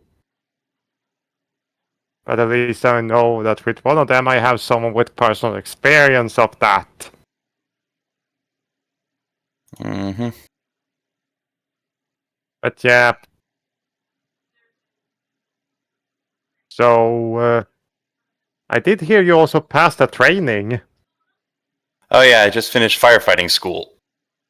Well, like, I already did the basic training that they have on the ship, but they sent me to, like, the official school to get an official certification. And on it, besides just the ship-based, you're allowed to stand firefighting watch on the ship. Firefighting school is so that no matter what ship I go to, I'm qualified to do firefighting on board. Stand firefighting watches.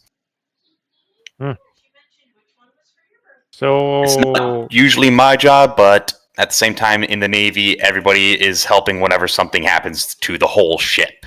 So, like, if something's flooding or a fire starts, all hands on deck, everybody's doing something to help fix that problem. Because if nobody does it, we all die. So yes, my main job may be to put holes in and set other people's ships on fire. I still have to help when our ship has holes in it and is set on fire. Yep. Yep. Okay, I'm back. Well, I gotta go. Yeah. Okay. Talk to you guys later. Thank you all very much for showing up. We'll try this. We'll do this again another day. Yeah.